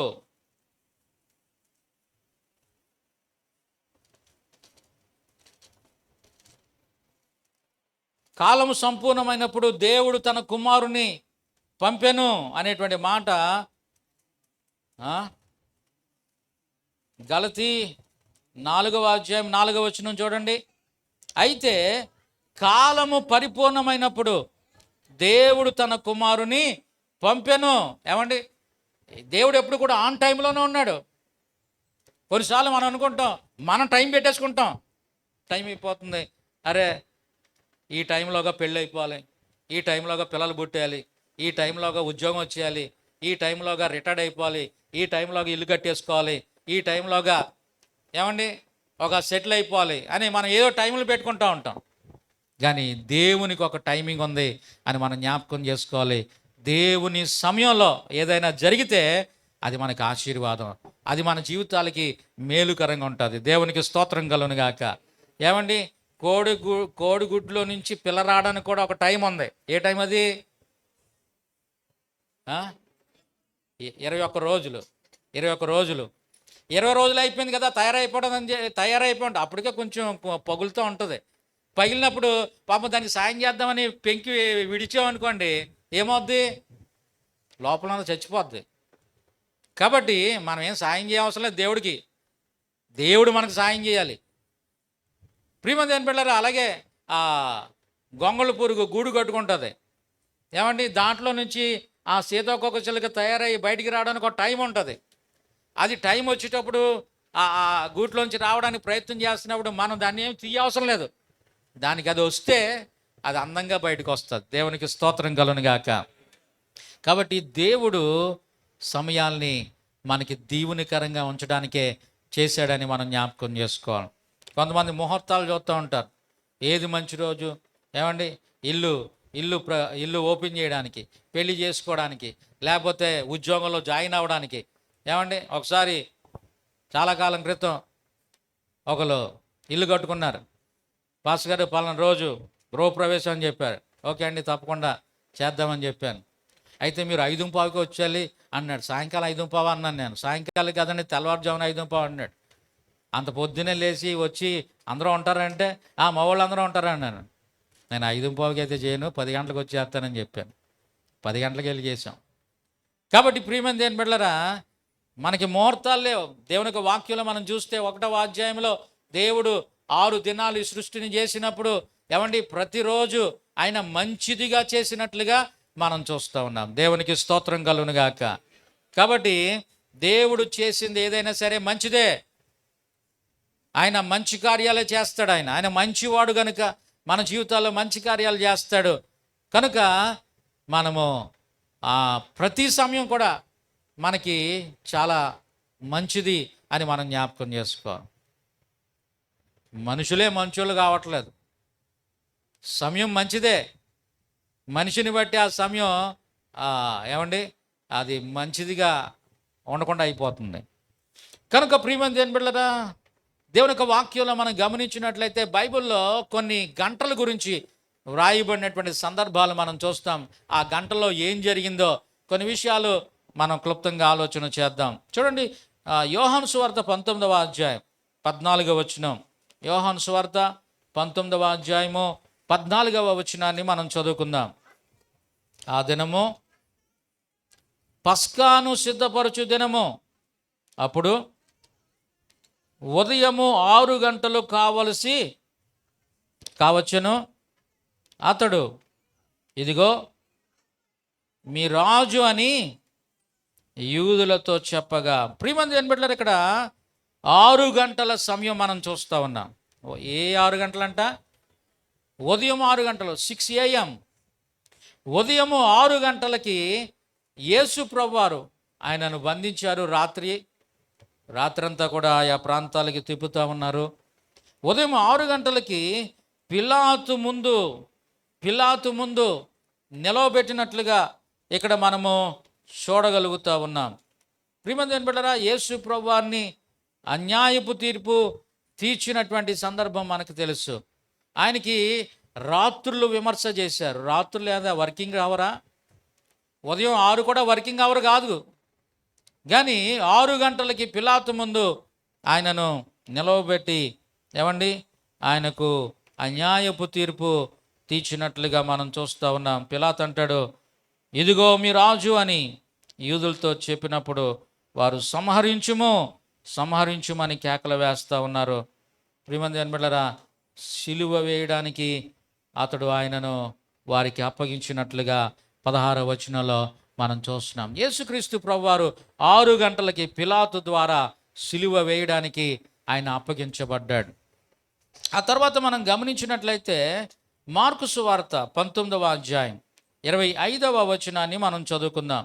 మార్కు సువార్త 19వ అధ్యాయము 25వ వచనం, 15వ అధ్యాయము 25వ వచనం. ఆయనను సిలువ వేసినప్పుడు పగలు 9 గంటలాయెను. ఇక్కడ మరొక గంట మనం చూస్తూ ఉన్నాం, 9 గంటలు. ఇంగ్లీష్ బైబిల్ ఎవరి దగ్గర ఉంటే ఈ వచనంలో ఏం రాయబడిందంటే, ఎవరి దగ్గర ఉందా ఇంగ్లీష్ బైబిల్? ఇంగ్లీష్ కూడా ఉందా మీ దగ్గర? చదవండి ఒకసారి గట్టిగా. 9 గంటలకు కదా థర్డ్ అవర్ అంటారేంటి?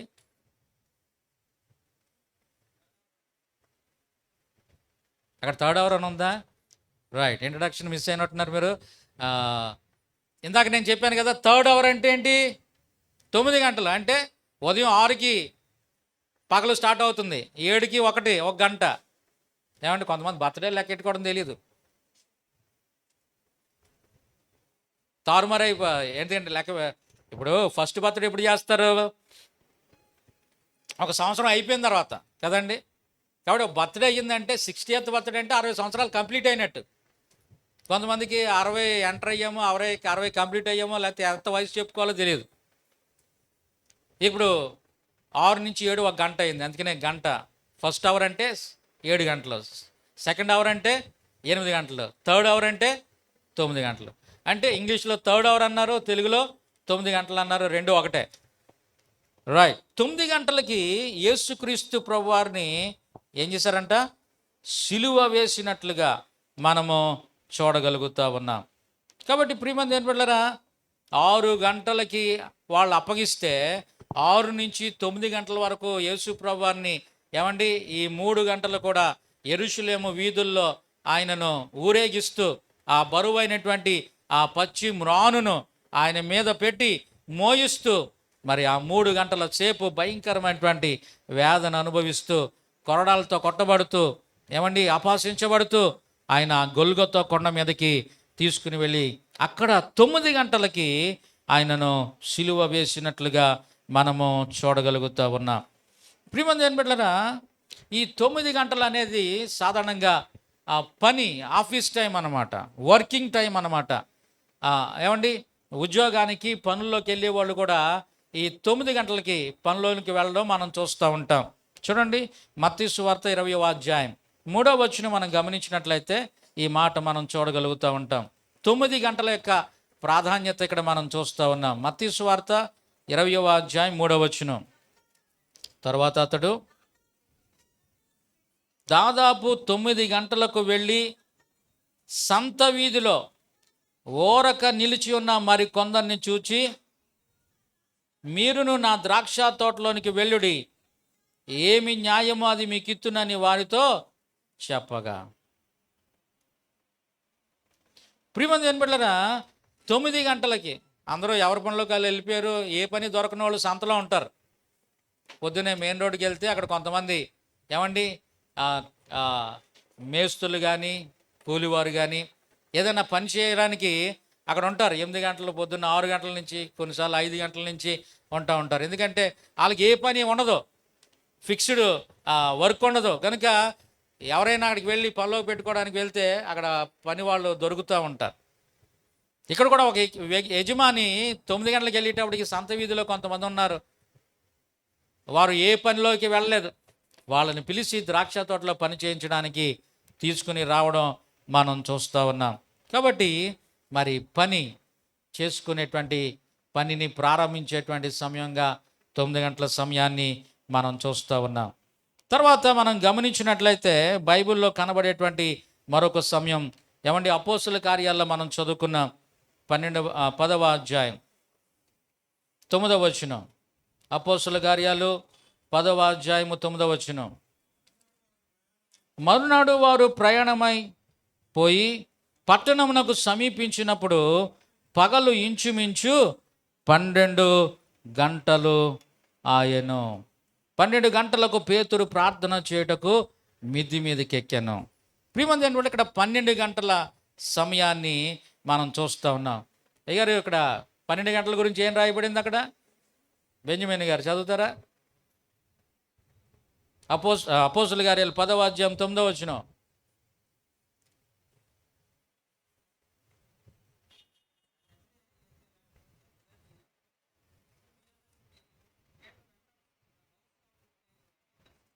Sixth hour. కాబట్టి ఇంగ్లీష్లో 6th అవర్ అని మనం చూస్తూ ఉన్నాం. 6th అవర్ అంటే ఏంటి చెప్పండి?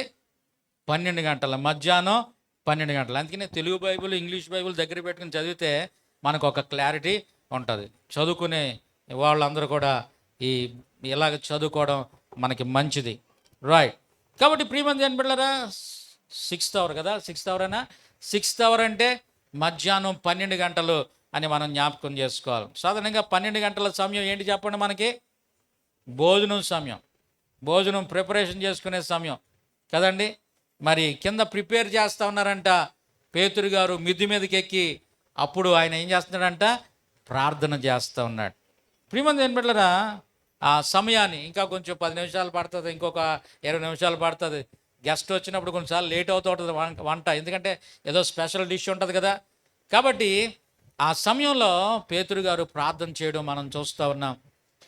ప్రార్థన చేసినప్పుడు కింద ఏమో భోజనాలు సిద్ధపరుస్తూ ఉంటే పేతురు గారు ఆ సమయంలో ప్రార్థన చేస్తూ ఉంటే పేతురు గారిని దేవుడు సిద్ధపరుస్తున్నాడు ఒక ప్రత్యేకమైనటువంటి కార్యక్రమం కొరకు.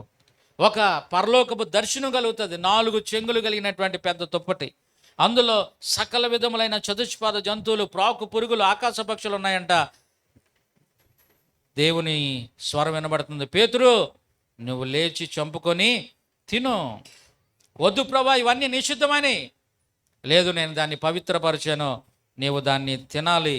3 సార్లు ఆ శబ్దము పేతురికి వినబడినట్లుగా మనం చూస్తూ ఉన్నాం.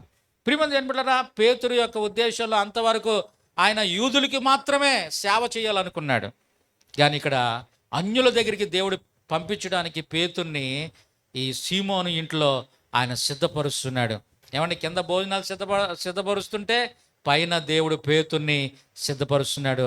ఆ దర్శనమే పేతురు యొక్క జీవితాన్ని మార్చివేసినట్లుగా మనం చూస్తూ ఉన్నాం. కథను మార్చేసింది పేతురు, కథను మార్చేసింది. పాట పాడుతున్నాం కదా ఈ మధ్యకాలంలో.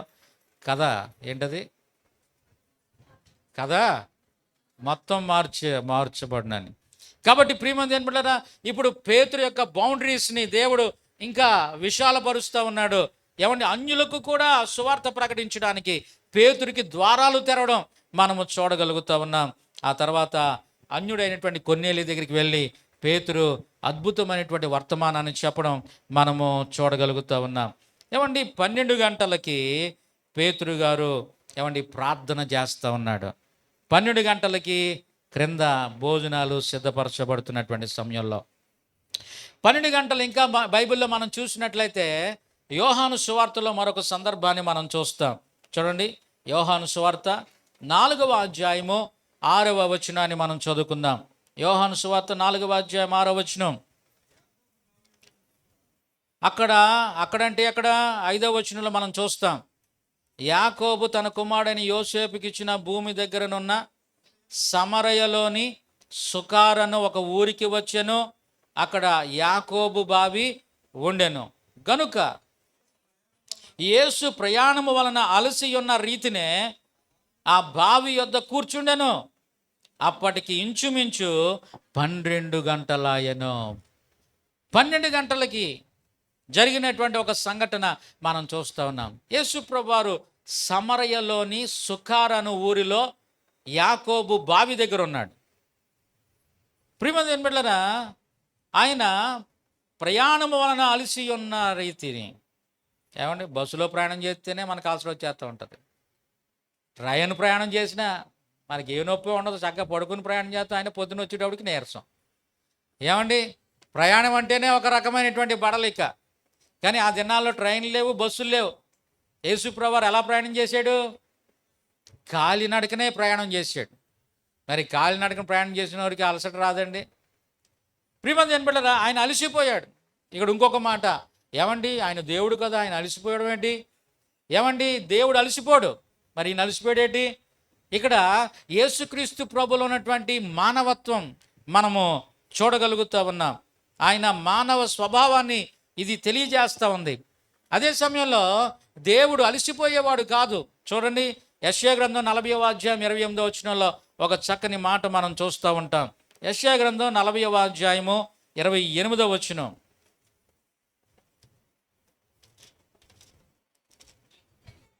మీకు తెలియలేదా? నీవు వినలేదా? భూదిగంతములను సృజించిన యెహోవా నిత్యుడగు దేవుడు, ఆయన సొమ్మసిల్లడు, అలయడు. ఏమండి, ఆయన సొమ్మసిల్లిపోయేవాడు కాదు, అలసిపోయేవాడు కాదు. ఇక్కడ ఆయన దైవత్వం మనం చూస్తూ ఉన్నాం. కానీ మానవ స్వభావంలో ఆయన ప్రయాణం చేసినప్పుడు అలసిపోయాడు. అందుకనే యేసుక్రీస్తు ప్రభువారు ఆయన దైవ మానవుడిగా మనం చూస్తూ ఉన్నాం. మానవునిగా మనం ఎదుర్కొన్న ప్రతీదీ కూడా ఆయన ఎదుర్కొన్నాడు. కాబట్టి మానవులను దేవుడు బాగా అర్థం చేసుకోగలిగినటువంటి వాడు అని మనం జ్ఞాపకం చేసుకోవాలి. మనకి దాహం వేసినట్లుగానే ఆయనకి దాహం వేసింది, మనకు ఆకలి వేసినట్లుగానే ఆయనకి ఆకలి వేసింది. ఏమండి, మనము ఎలాగైతే మోసపోతే ఎంత బాధపడతామో అలాగే ఆయన కూడా మోసపోయి బాధపడినటువంటి సందర్భాలు ఉన్నాయి. ఎదురుకుండా ఒక భయంకరమైనటువంటి పరిస్థితి మన ముందున్నప్పుడు మన బ్లడ్ ప్రెషర్ ఎంత ఎక్కువగా ఉంటుందో ఆయన కూడా అటువంటి పరిస్థితిని ఎదుర్కొన్నట్లుగా మనం చూస్తూ ఉన్నాం. అంతేకాదు, కాలి నడకన ప్రయాణం చేస్తే ఎలాగ అలసిపోతామో అలా కూడా ఆయన అలసిపోయినటువంటి పరిస్థితి ఇక్కడ మనం చూస్తూ ఉన్నాం. ప్రియమైన బిడ్డలారా, ఆయన మానవుడిగా ఒక మానవుణ్ణి ఆయన బాగా అర్థం చేసుకోగలడు అని మనం జ్ఞాపకం చేసుకోవాలి. కొన్నిసార్లు మనం అనుకుంటాం, నన్ను అర్థం చేసుకునే వాళ్ళు ఎవరు లేరు, నా బాధ తెలుసుకునే వాళ్ళు ఎవరు లేరు, ఎవరు నన్ను అర్థం చేసుకోవట్లేదు అనేటువంటి ఆలోచన మనం కలుగుతూ ఉంటుంది. కానీ ప్రియమైన బిడ్డలారా, మనల్ని అర్థం చేసుకోగలిగినటువంటి వాడు ఒకే ఒక్కడు, ఆయనే ప్రభు అయిన యేసుక్రీస్తు. కారణం ఏంటంటే ఆయన మానవ స్వభావం కూడా ఆయనలో మనకి కనిపిస్తూ ఉంది. అదే సమయంలో ఆయన దైవత్వాన్ని కూడా మనం చూస్తూ ఉన్నాము. ఆయన ప్రియమైన బిడ్డలారా మానవుడిగా చనిపోయాడు, దేవుడిగా ఆయన తిరిగి లేచాడు. అందుకనే ఆయన దైవ మానవుడిగా పిలువబడుతున్నాడని మనం జ్ఞాపకం చేసుకోవాలి. ఇక్కడ యేసుక్రీస్తు ప్రభువారు మధ్యాహ్నం 12 గంటల వేళ సమరయాలో ఉన్నటువంటి సుకారు అనేటువంటి ఊరిలో ఉన్నటువంటి యాకోబు బావి దగ్గర నీళ్లు చేదుకోవడానికి వచ్చినటువంటి ఆ సమరయ స్త్రీకి ఏమండి దేవుని మాటలు చెప్పి ఆమెను రక్షణలోనికి నడిపించాడు. ప్రియమైన బిడ్డలారా, 5 భర్తలతో ఆమె జీవించినట్లుగా మనం చూస్తూ ఉన్నాం. కానీ ఆ రోజున తన జీవితాన్ని మార్చుకుంది. తన జీవితం మారడం మాత్రమే కాదు, తన ఊరి వారందరినీ కూడా ఏమండి ప్రభు వైపు నడిపించినట్లుగా మనం చూస్తూ ఉన్నాం. ఏమండి అంటుంది 29వ వచనంలో, ఆమె ఊరిలోనికి వచ్చి, మీరు వచ్చి నేను చేసినవన్నీ నాతో చెప్పిన మనుషుని చూడుడి, ఈయన క్రీస్తు కాడా. ప్రియమైన జన్మల తర్వాత మనం చూస్తాము, ఆ ఊరి వారందరూ కూడా వచ్చి విశ్వసించారంట. 39వ వచనంలో, నేను చేసినవనియు నాతో చెప్పునని సాక్ష్యం ఇచ్చిన స్త్రీ యొక్క మాటను బట్టి ఆ ఊర్లోని సమరయులలో అనేకులు ఆయన యందు విశ్వాసముంచిరి. దేవునికి స్తోత్రం కలుగును గాక. హల్లెలూయా.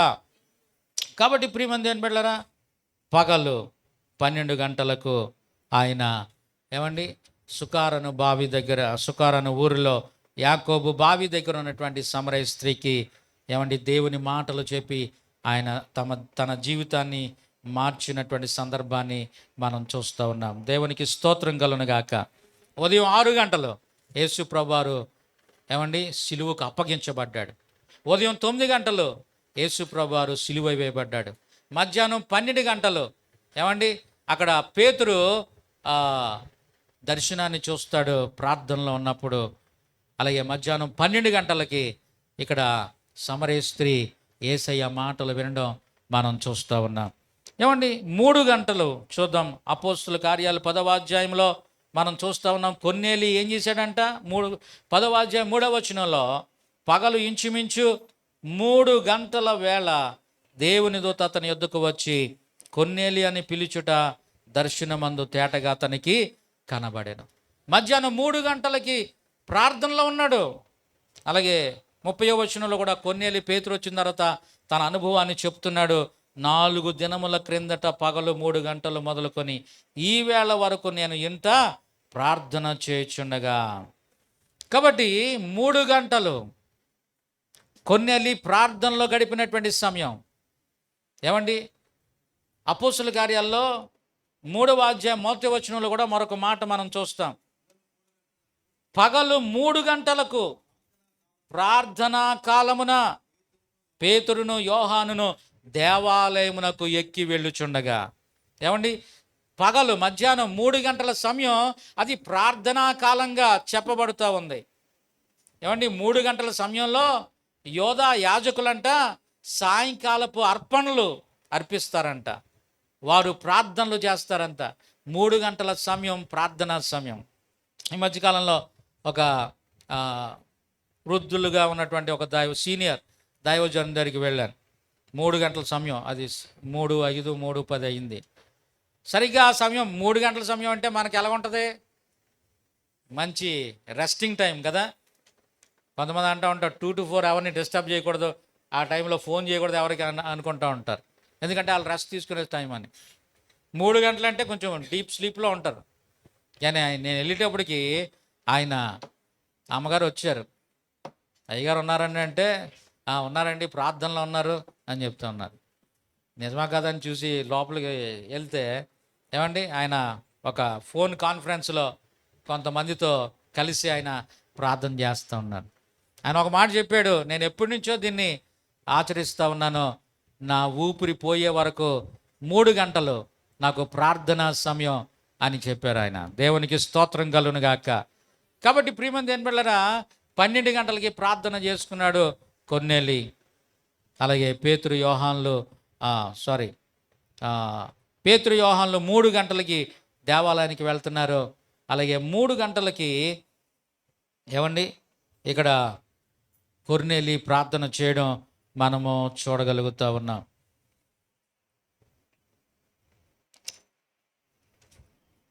మార్కు సువార్త 15వ అధ్యాయం 33వ వచనం మనం గమనించినట్లయితే 3 గంటలకి జరిగినటువంటి మరొక సంఘటన ఇక్కడ మనం చూస్తాం. మార్కు సువార్త 15వ అధ్యాయం 33వ వచనం, మధ్యాహ్నం మొదలుకొని 3 గంటల వరకు ఆ దేశమంతటను చీకటి కమ్మెను. 3 గంటలకు యేసు ఎలోయి ఎలోయి లామా సబక్తాని అని బిగ్గరగా కేక వేసెను.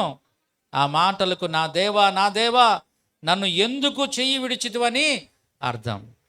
3 గంటల సమయంలో యేసు ప్రభువారు కూడా సిలువ మీద నుంచి కేక వేస్తున్నాడు. అదొక ప్రార్థన. మనుషుల యొక్క పాప భారం అంతా కూడా ఆయన మీద వేయబడే సమయానికి నా దేవా నా దేవా ఎలోయి ఎలోయి ఏలి ఏలి లామా సబక్తాని అని ప్రార్థన చేయడం ఇక్కడ మనం చూడగలుగుతా ఉన్నాం. కాబట్టి ప్రియమంది దేని బిడ్డలారా 3 గంటల సమయంలో ప్రభువారు కూడా శిలువ మీద నుంచి ఆయన గొప్ప కేకతో ప్రార్థన చేశాడు. పేతురు యోహాన్లు దేవాలయానికి వెళ్ళారు. ప్రార్థనా సమయంలో కొన్నెల్లి ప్రార్థన చేయడం మనం చూస్తూ ఉన్నాం. తర్వాత మనం గమనించినట్లయితే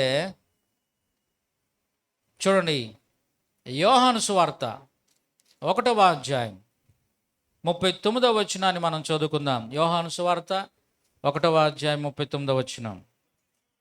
వచ్చి చూడుడని ఆయన వారితో చెప్పగా వారు వెళ్ళి ఆయన కాపురం ఉన్న స్థలము చూచి ఆ దినము ఆయన యొద్ద బస చేసిరి. అప్పుడు పగలు రమారమి 4 గంటల వేళ ఆయన. 4 గంటల సమయంలో జరిగినటువంటి మరొక సంఘటన ఇక్కడ మనము చూడగలుగుతూ ఉన్నాం. ఏంటది? యేసు ప్రభువాన్ని నువ్వు ఎక్కడ కాపురం ఉన్నావు, మేము చూడాలనుకుంటున్నామని ఒక 2 శిష్యులు అడిగారంట. నేనున్న స్థలానికి మీరు రాకూడదు అని ఆయన చెప్పలేదు. ఆయన ఏమన్నాడు? వచ్చి చూడండి అన్నాడు. వారు వెళ్ళి యేసు ప్రభువారు నివసించినటువంటి ఆయన స్థలాన్ని చూచినటువంటి సమయం సాయంత్రం ఎన్ని గంటలకి చెప్పండి? 4 గంటలకి. ఆ ఇద్దరిలో ఒకడు ఎవరంటే సీమోను పేతురు యొక్క సహోదరుడైనటువంటి ఆంద్రేయ అని మనం చూస్తూ ఉన్నాం.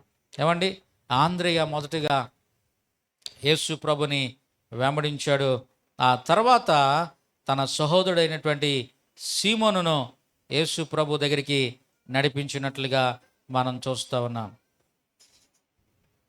చూడండి 41వ వచనంలో, ఇతడు మొదట తన సహోదరుడైన సీమోనును చూచి మేము మెస్సయ్యను కనుగొంటామని అతనితో చెప్పి యేసు నొద్దకు అతని తోడుకొని వచ్చాను. కాబట్టి ఈ అన్నదమ్ముల్లో మొదట యేసు ప్రభు దగ్గరికి వెళ్ళింది ఎవరు చెప్పండి? ఆంద్రేయ. ఆ తర్వాత సీమోను వెళ్ళినట్లుగా మనం చూస్తూ ఉన్నాం. కాబట్టి మధ్యాహ్నం 3 గంటలకి కొర్నేలి, పేతురు, యోహాన్లు యేసు ప్రభువారు ప్రార్థించినటువంటి సందర్భాన్ని చూసాం. సాయంత్రం 4 గంటలకి ఏమండి యేసు ప్రభు నివాసం ఉన్న స్థలాన్ని చూచిన 2 వ్యక్తుల గురించి మనము చూడగలుగుతూ ఉన్నాం. ప్రియమంది బిడ్డలారా, తర్వాత మత్తయి సువార్త 20వ అధ్యాయం 6 వచనం మనం చూద్దాం. చూడండి, మత్తయి సువార్త 20వ అధ్యాయము 6వ వచనం.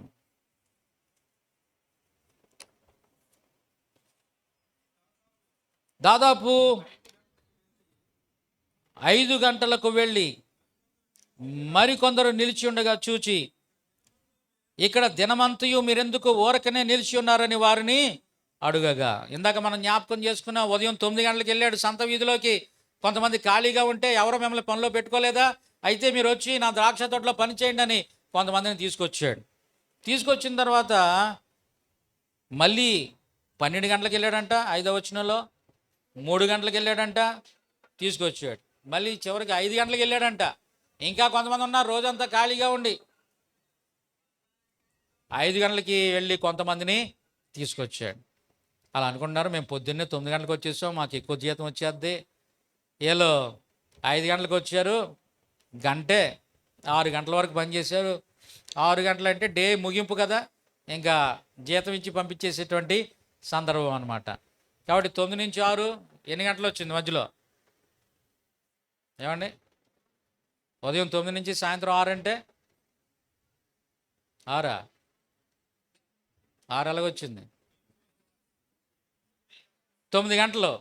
మధ్యలో లంచ్ బ్రేక్ 1 గంట తీసేయండి, లేకపోతే టీ స్నాక్ బ్రేక్ ఉంటుంది కదా మధ్య మధ్యలో, 1 గంట తీసేస్తే 8 గంటలు. అంటే వర్కింగ్ అవర్ 8 గంటలు అనమాట కదండి. మనవాళ్ళు 12 అవర్స్ చూసి చేసేస్తారు, 10 అవర్స్ చూసి చేసేస్తారు.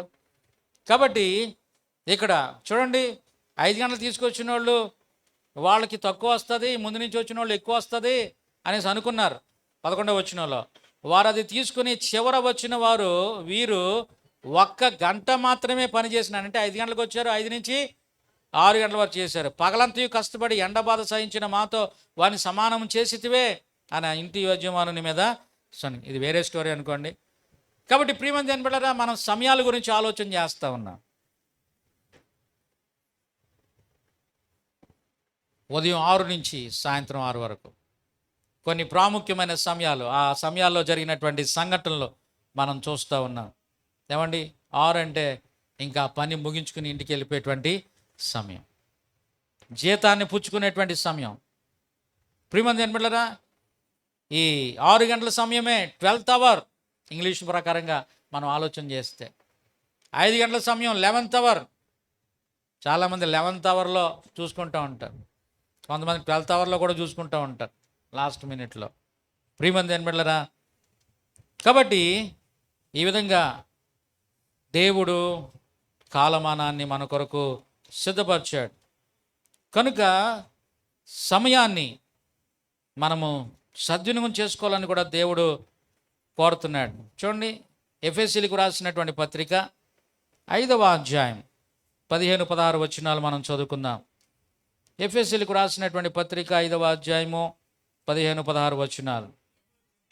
దినములు చెడ్డవి గనుక మీరు సమయమును పోనీయక సద్వినియోగము చేసుకొనుచు అజ్ఞానుల వలె కాక జ్ఞానుల వలె నడుచుకొనున్నట్లు జాగ్రత్తగా చూచుకొనుడి. ఏమండి, సమయమును పోనీయక సద్వినియోగం చేసుకోండి అంటున్నాడు.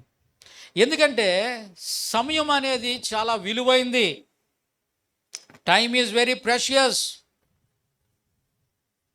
సమయము దేవుని వరము అని మనం జ్ఞాపకం చేసుకోవాలి. అంతేకాదు, సమయం పోతూ ఉంటుందంట, వెళ్ళిపోతూ ఉంటుంది, ఎవరి గురించి ఆగదు. ట్రైన్ అయినా అవుతుందేమో కానీ సమయం మాత్రం ఆగదు, అది వెళ్ళిపోతూ ఉంటుంది. వెళ్ళిపోయింది మళ్ళీ వెనక్కి వస్తుందంటే వెనక్కి రాదు, అది తిరిగి రాదు. కనుక ఈ సమయం భూమి మీద ఉన్న అన్నిటికంటే కూడా ఎంతో విలువైందని మనం జ్ఞాపకం చేసుకోవాలి. అందుకనే పౌలు భక్తుడు ఎఫెసీ సంఘంతో అంటున్నాడు, మీరు సమయాన్ని జాగ్రత్తగా మీరు వాడుకోండి, సమయాన్ని మీరు సద్వినియోగం చేసుకోండి అంటున్నాడు. ప్రియమంది బిడ్డలారా, సమయం విలువ తెలియనోడు అజ్ఞాని. ఎవరు జ్ఞానవంతులంటే సమయం విలువ తెలిసినోడే జ్ఞానవంతుడు. ఏమండి, దేశాన్ని ఏలినటువంటి మహారాజుకి రోజుకి ఎన్ని గంటలు చెప్పండి? ఎన్ని గంటలు? ప్రధానమంత్రి గారికి రోజుకి 24 గంటలు. కూలి పని చేసేవాళ్ళకి 24 గంటలే. ప్రియమంది ఏం బిడ్డలారా, రాజైనా సామంతుడైనా సామాన్యుడైనా రోజుకి 24 గంటలే. అయితే తాను పని చేసుకునే విధానాన్ని బట్టి, ఆ సమయాన్ని సద్వినియోగం చేసుకునే విధానాన్ని బట్టి తనకి రాబడి అనేది ఉంటుందని మనం జ్ఞాపకం చేసుకోవాలి. మొన్న ఏదో ఒక వీడియో చూశాను, వైజాగ్లో అనుకుంటా, బుడలు అమ్ముతాడంట. ఏమండి, నేను ఎవరి దగ్గరికి వెళ్ళను, నేను మామూలుగా బుడగలు గ్యాస్ నింపి ఇక్కడ పెట్టుకుంటాను, వచ్చి కొనుక్కుంటూ ఉంటారు. రోజుకి ఎంత అమ్ముడవుద్ది, నెలకి ఎంత వస్తుంది, సంవత్సరానికి ఎంత వస్తుంది అంటే నాకు మర్చిపోయింది. సంవత్సరానికి మరి అదేదో గుర్తు రాలేదు నాకు. ప్రియమంది ఏం బిడ్డలారా, ఇంకా కష్టపడితే ఇంకా వస్తాయి అంటున్నాడు. ఈ రోజున సమయం ఉన్నప్పుడే మనం కష్టపడాలి. చదువుకునే వాళ్ళు సమయం ఉన్నప్పుడే కష్టపడాలి. కొంతమంది ఏమండి, ఎగ్జామ్స్ రేపంటే రాత్రి బుక్ తీస్తారు, ఆ రాత్రి అంతా నిద్రపోరు, ఆడికి వెళ్ళి నిద్రపోతారు ఎగ్జామ్ రాసే చోట. కాబట్టి సంవత్సరం దేవుడు మనకి ఇచ్చినప్పుడు ఏ రోజు పాఠాలు ఆ రోజు చదువుతూ, ఏమండి ఏ రోజు వరకు ఆ రోజు చేస్తూ, ఏమండి కొంతమంది అత్తమాను స్కూలు కాలేజీ మానేస్తూ ఉంటారు, అది పెండింగ్ అయిపోతూ ఉంటుంది, అది రాసుకోవడం సరిపోతూ ఉంటుంది. కాబట్టి ఎప్పుడు చేయవలసింది అప్పుడు చేస్తే మనం సమయాన్ని సద్వినియోగం చేసుకున్నటువంటి వారుగా ఉంటాం.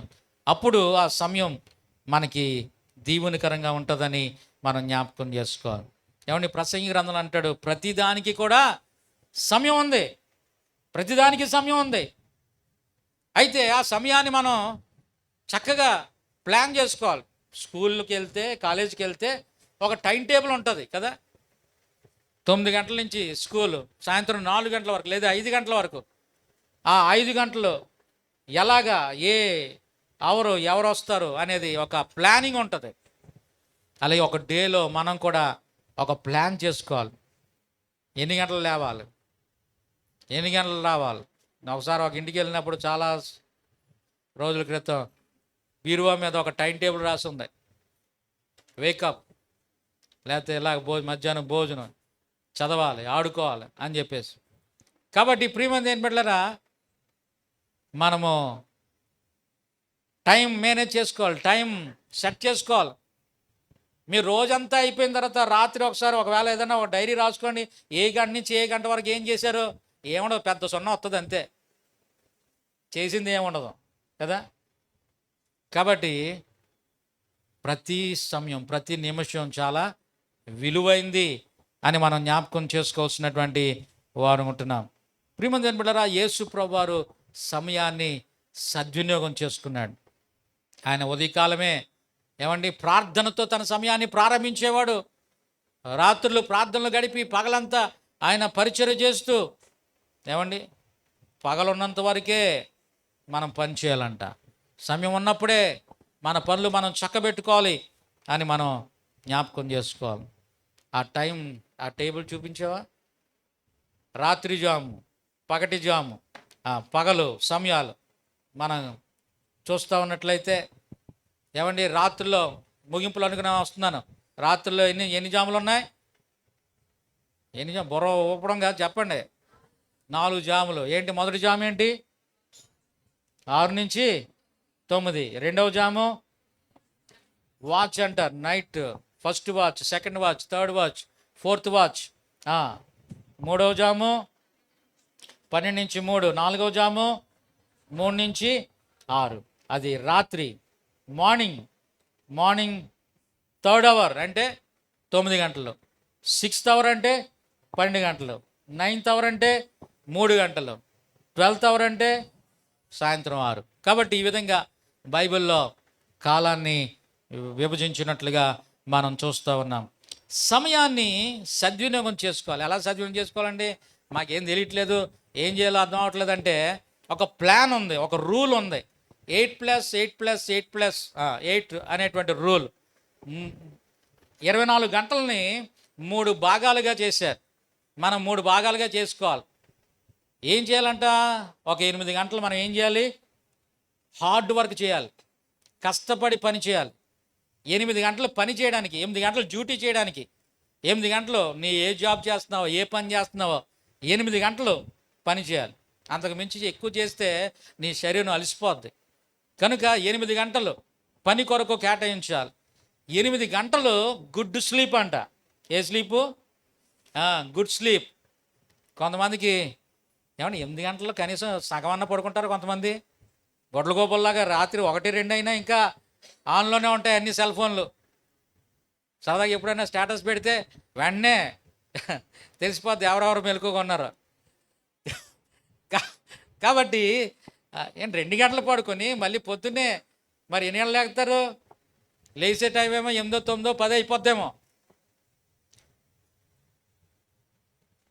కాబట్టి ఇంకెప్పుడు డ్యూటీకి వెళ్తారు? హడావడి అంతా హడావడి. అత్తని వేసుకుని ఇత్తని వేసుకుని అది పడిపోయి ఇది పడిపోయి మనం ఎంత హడావడిగా తయారవుతాం, అన్ని ఆటంకాలు ఎదురవుతూ ఉంటాయి మళ్ళీ మనకి. కాబట్టి రాత్రి ఒకసారి నేను జుట్టు ఊడిపోతున్నాక అని చెప్పేసి డాక్టర్ గారి దగ్గరికి వెళ్ళాను. నువ్వు 8 గంటలు పడుకోవాలని చెప్పారు. ఎక్కడ పడుకుంటాం? మనకి మీటింగ్ అయ్యేటప్పటికి 10, 11 అయిపోద్ది. ఏదైనా ఊరు వెళ్తే అక్కడి నుంచి వచ్చేటప్పుడు 1 గంట అయిపోద్ది. మళ్ళీ పొద్దున్నే 8 గంటలకి మళ్ళీ ఇంకొక మీటింగ్ అంటారు. కాబట్టి ఆరోగ్యం పాడవడానికి కారణం ఇదే, నిద్ర లేకపోవడం. ఏమండి? నిద్రపోండి, చక్కగా సమయానికి నిద్రపోండి. ఏమండి?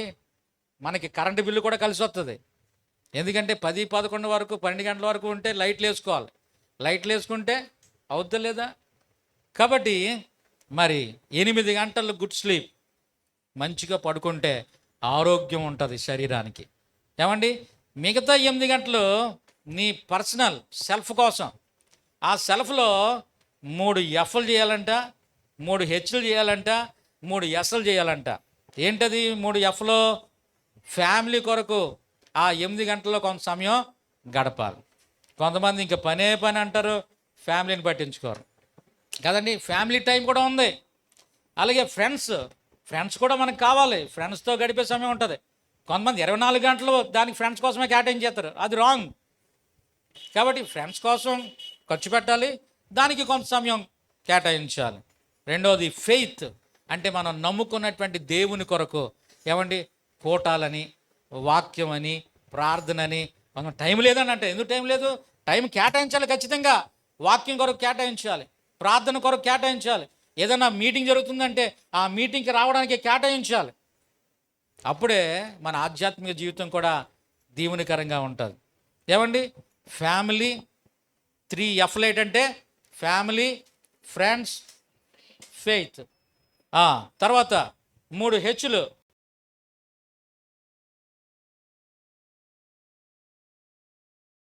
ఆరోగ్యం. ఆరోగ్యం కోసం చూసుకోవాలంటే ఏం చేయాలి? వ్యాయామం చేయాలి. కనీసం 45 నిమిషాలు నడవాలంట. ఏమండి, ఎక్సర్సైజులు చేయాలి. ఈ రోజున బాడీకి సరైన ఎక్సర్సైజ్ ఉండట్లేదు, అన్నీ రిమోట్ మీదే అయిపోతున్నాయి. టీవీ ఆన్ చేసుకోవడం కూడా రిమోటే. ఏమండి, ఆ ఫ్యాన్ ఆన్ చేసుకోవడం కూడా రిమోట్ ఫ్యాన్లు వచ్చినాయి ఈ మధ్యన కాలంలో. కొంచెం నడిచి వెళ్ళి స్విచ్ చేయడానికి కొంచెం అదొక ఎక్సర్సైజ్ కదా. లిఫ్ట్లు వచ్చినాయి, పైకి వెళ్ళాలంటే లిఫ్ట్. మనకు అసలు అందుకనే 2 అడుగులు ఎత్తే నీరసం వచ్చేస్తుంది, ఒక ఫ్లోర్ ఎక్కితే ఆయాసం వచ్చేస్తుంది. ప్రియమంది కనిపెట్టారా, ఎక్సర్సైజ్ చేస్తూ ఉన్నాం అనుకోండి. పూర్వకాలం ఆడవాళ్ళు ఏం చేసేవారు? ఏమండి, ఇడ్లీ వేయాలంటే పిండి నానబెట్టుకుని చక్కగా ఏమండి స్టూల్ మీద కూర్చుని పెద్ద రుబ్బురోలు ఉండేది, దాన్ని పట్టుకుని రుబ్బేవారు. ఆ రుబ్బడమే ఒక ఎక్సర్సైజ్. ఇది లేక పార్క్లోకి వెళ్ళి ఇలాగ అంటున్నారు. ఏమండి, అని నడవడం లేక అదేదో ఉంటుంది, దాని మీద ఇలాగా చేస్తున్నారు. బళ్ళు వచ్చేసినాయి, కొడి దగ్గరికి వెళ్ళాలి. ఎక్కడి నుంచి కొడికి అక్కడ పాలు ప్యాకెటో లేకపోతే కాఫీ ప్యాకెటో తేవాలంటే బండి. ఈ 4 అడుగులు వేయలేమా?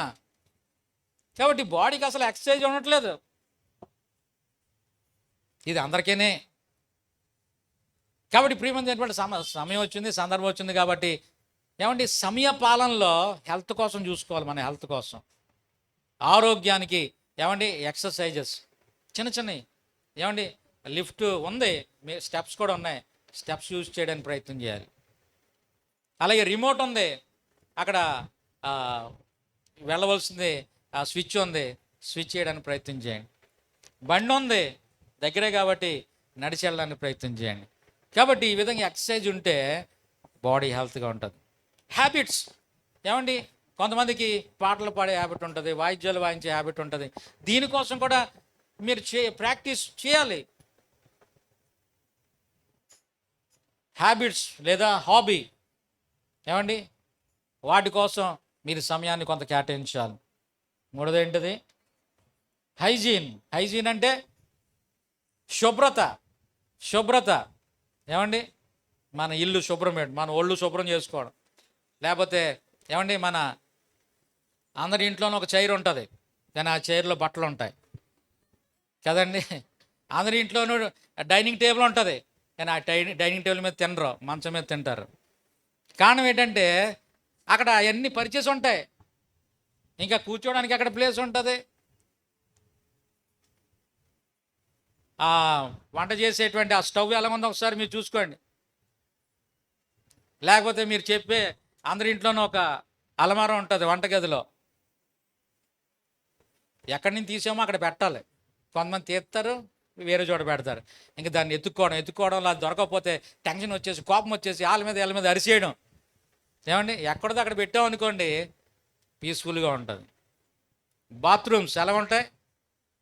ఏమండి, కొన్ని చోట్ల చాలా భయంకరంగా ఉంటుంది. కాబట్టి మనం శుభ్రత కొరకు సమయాన్ని కేటాయించాలి. రైట్. తర్వాత 3 S'లు అంట. ఏంటది?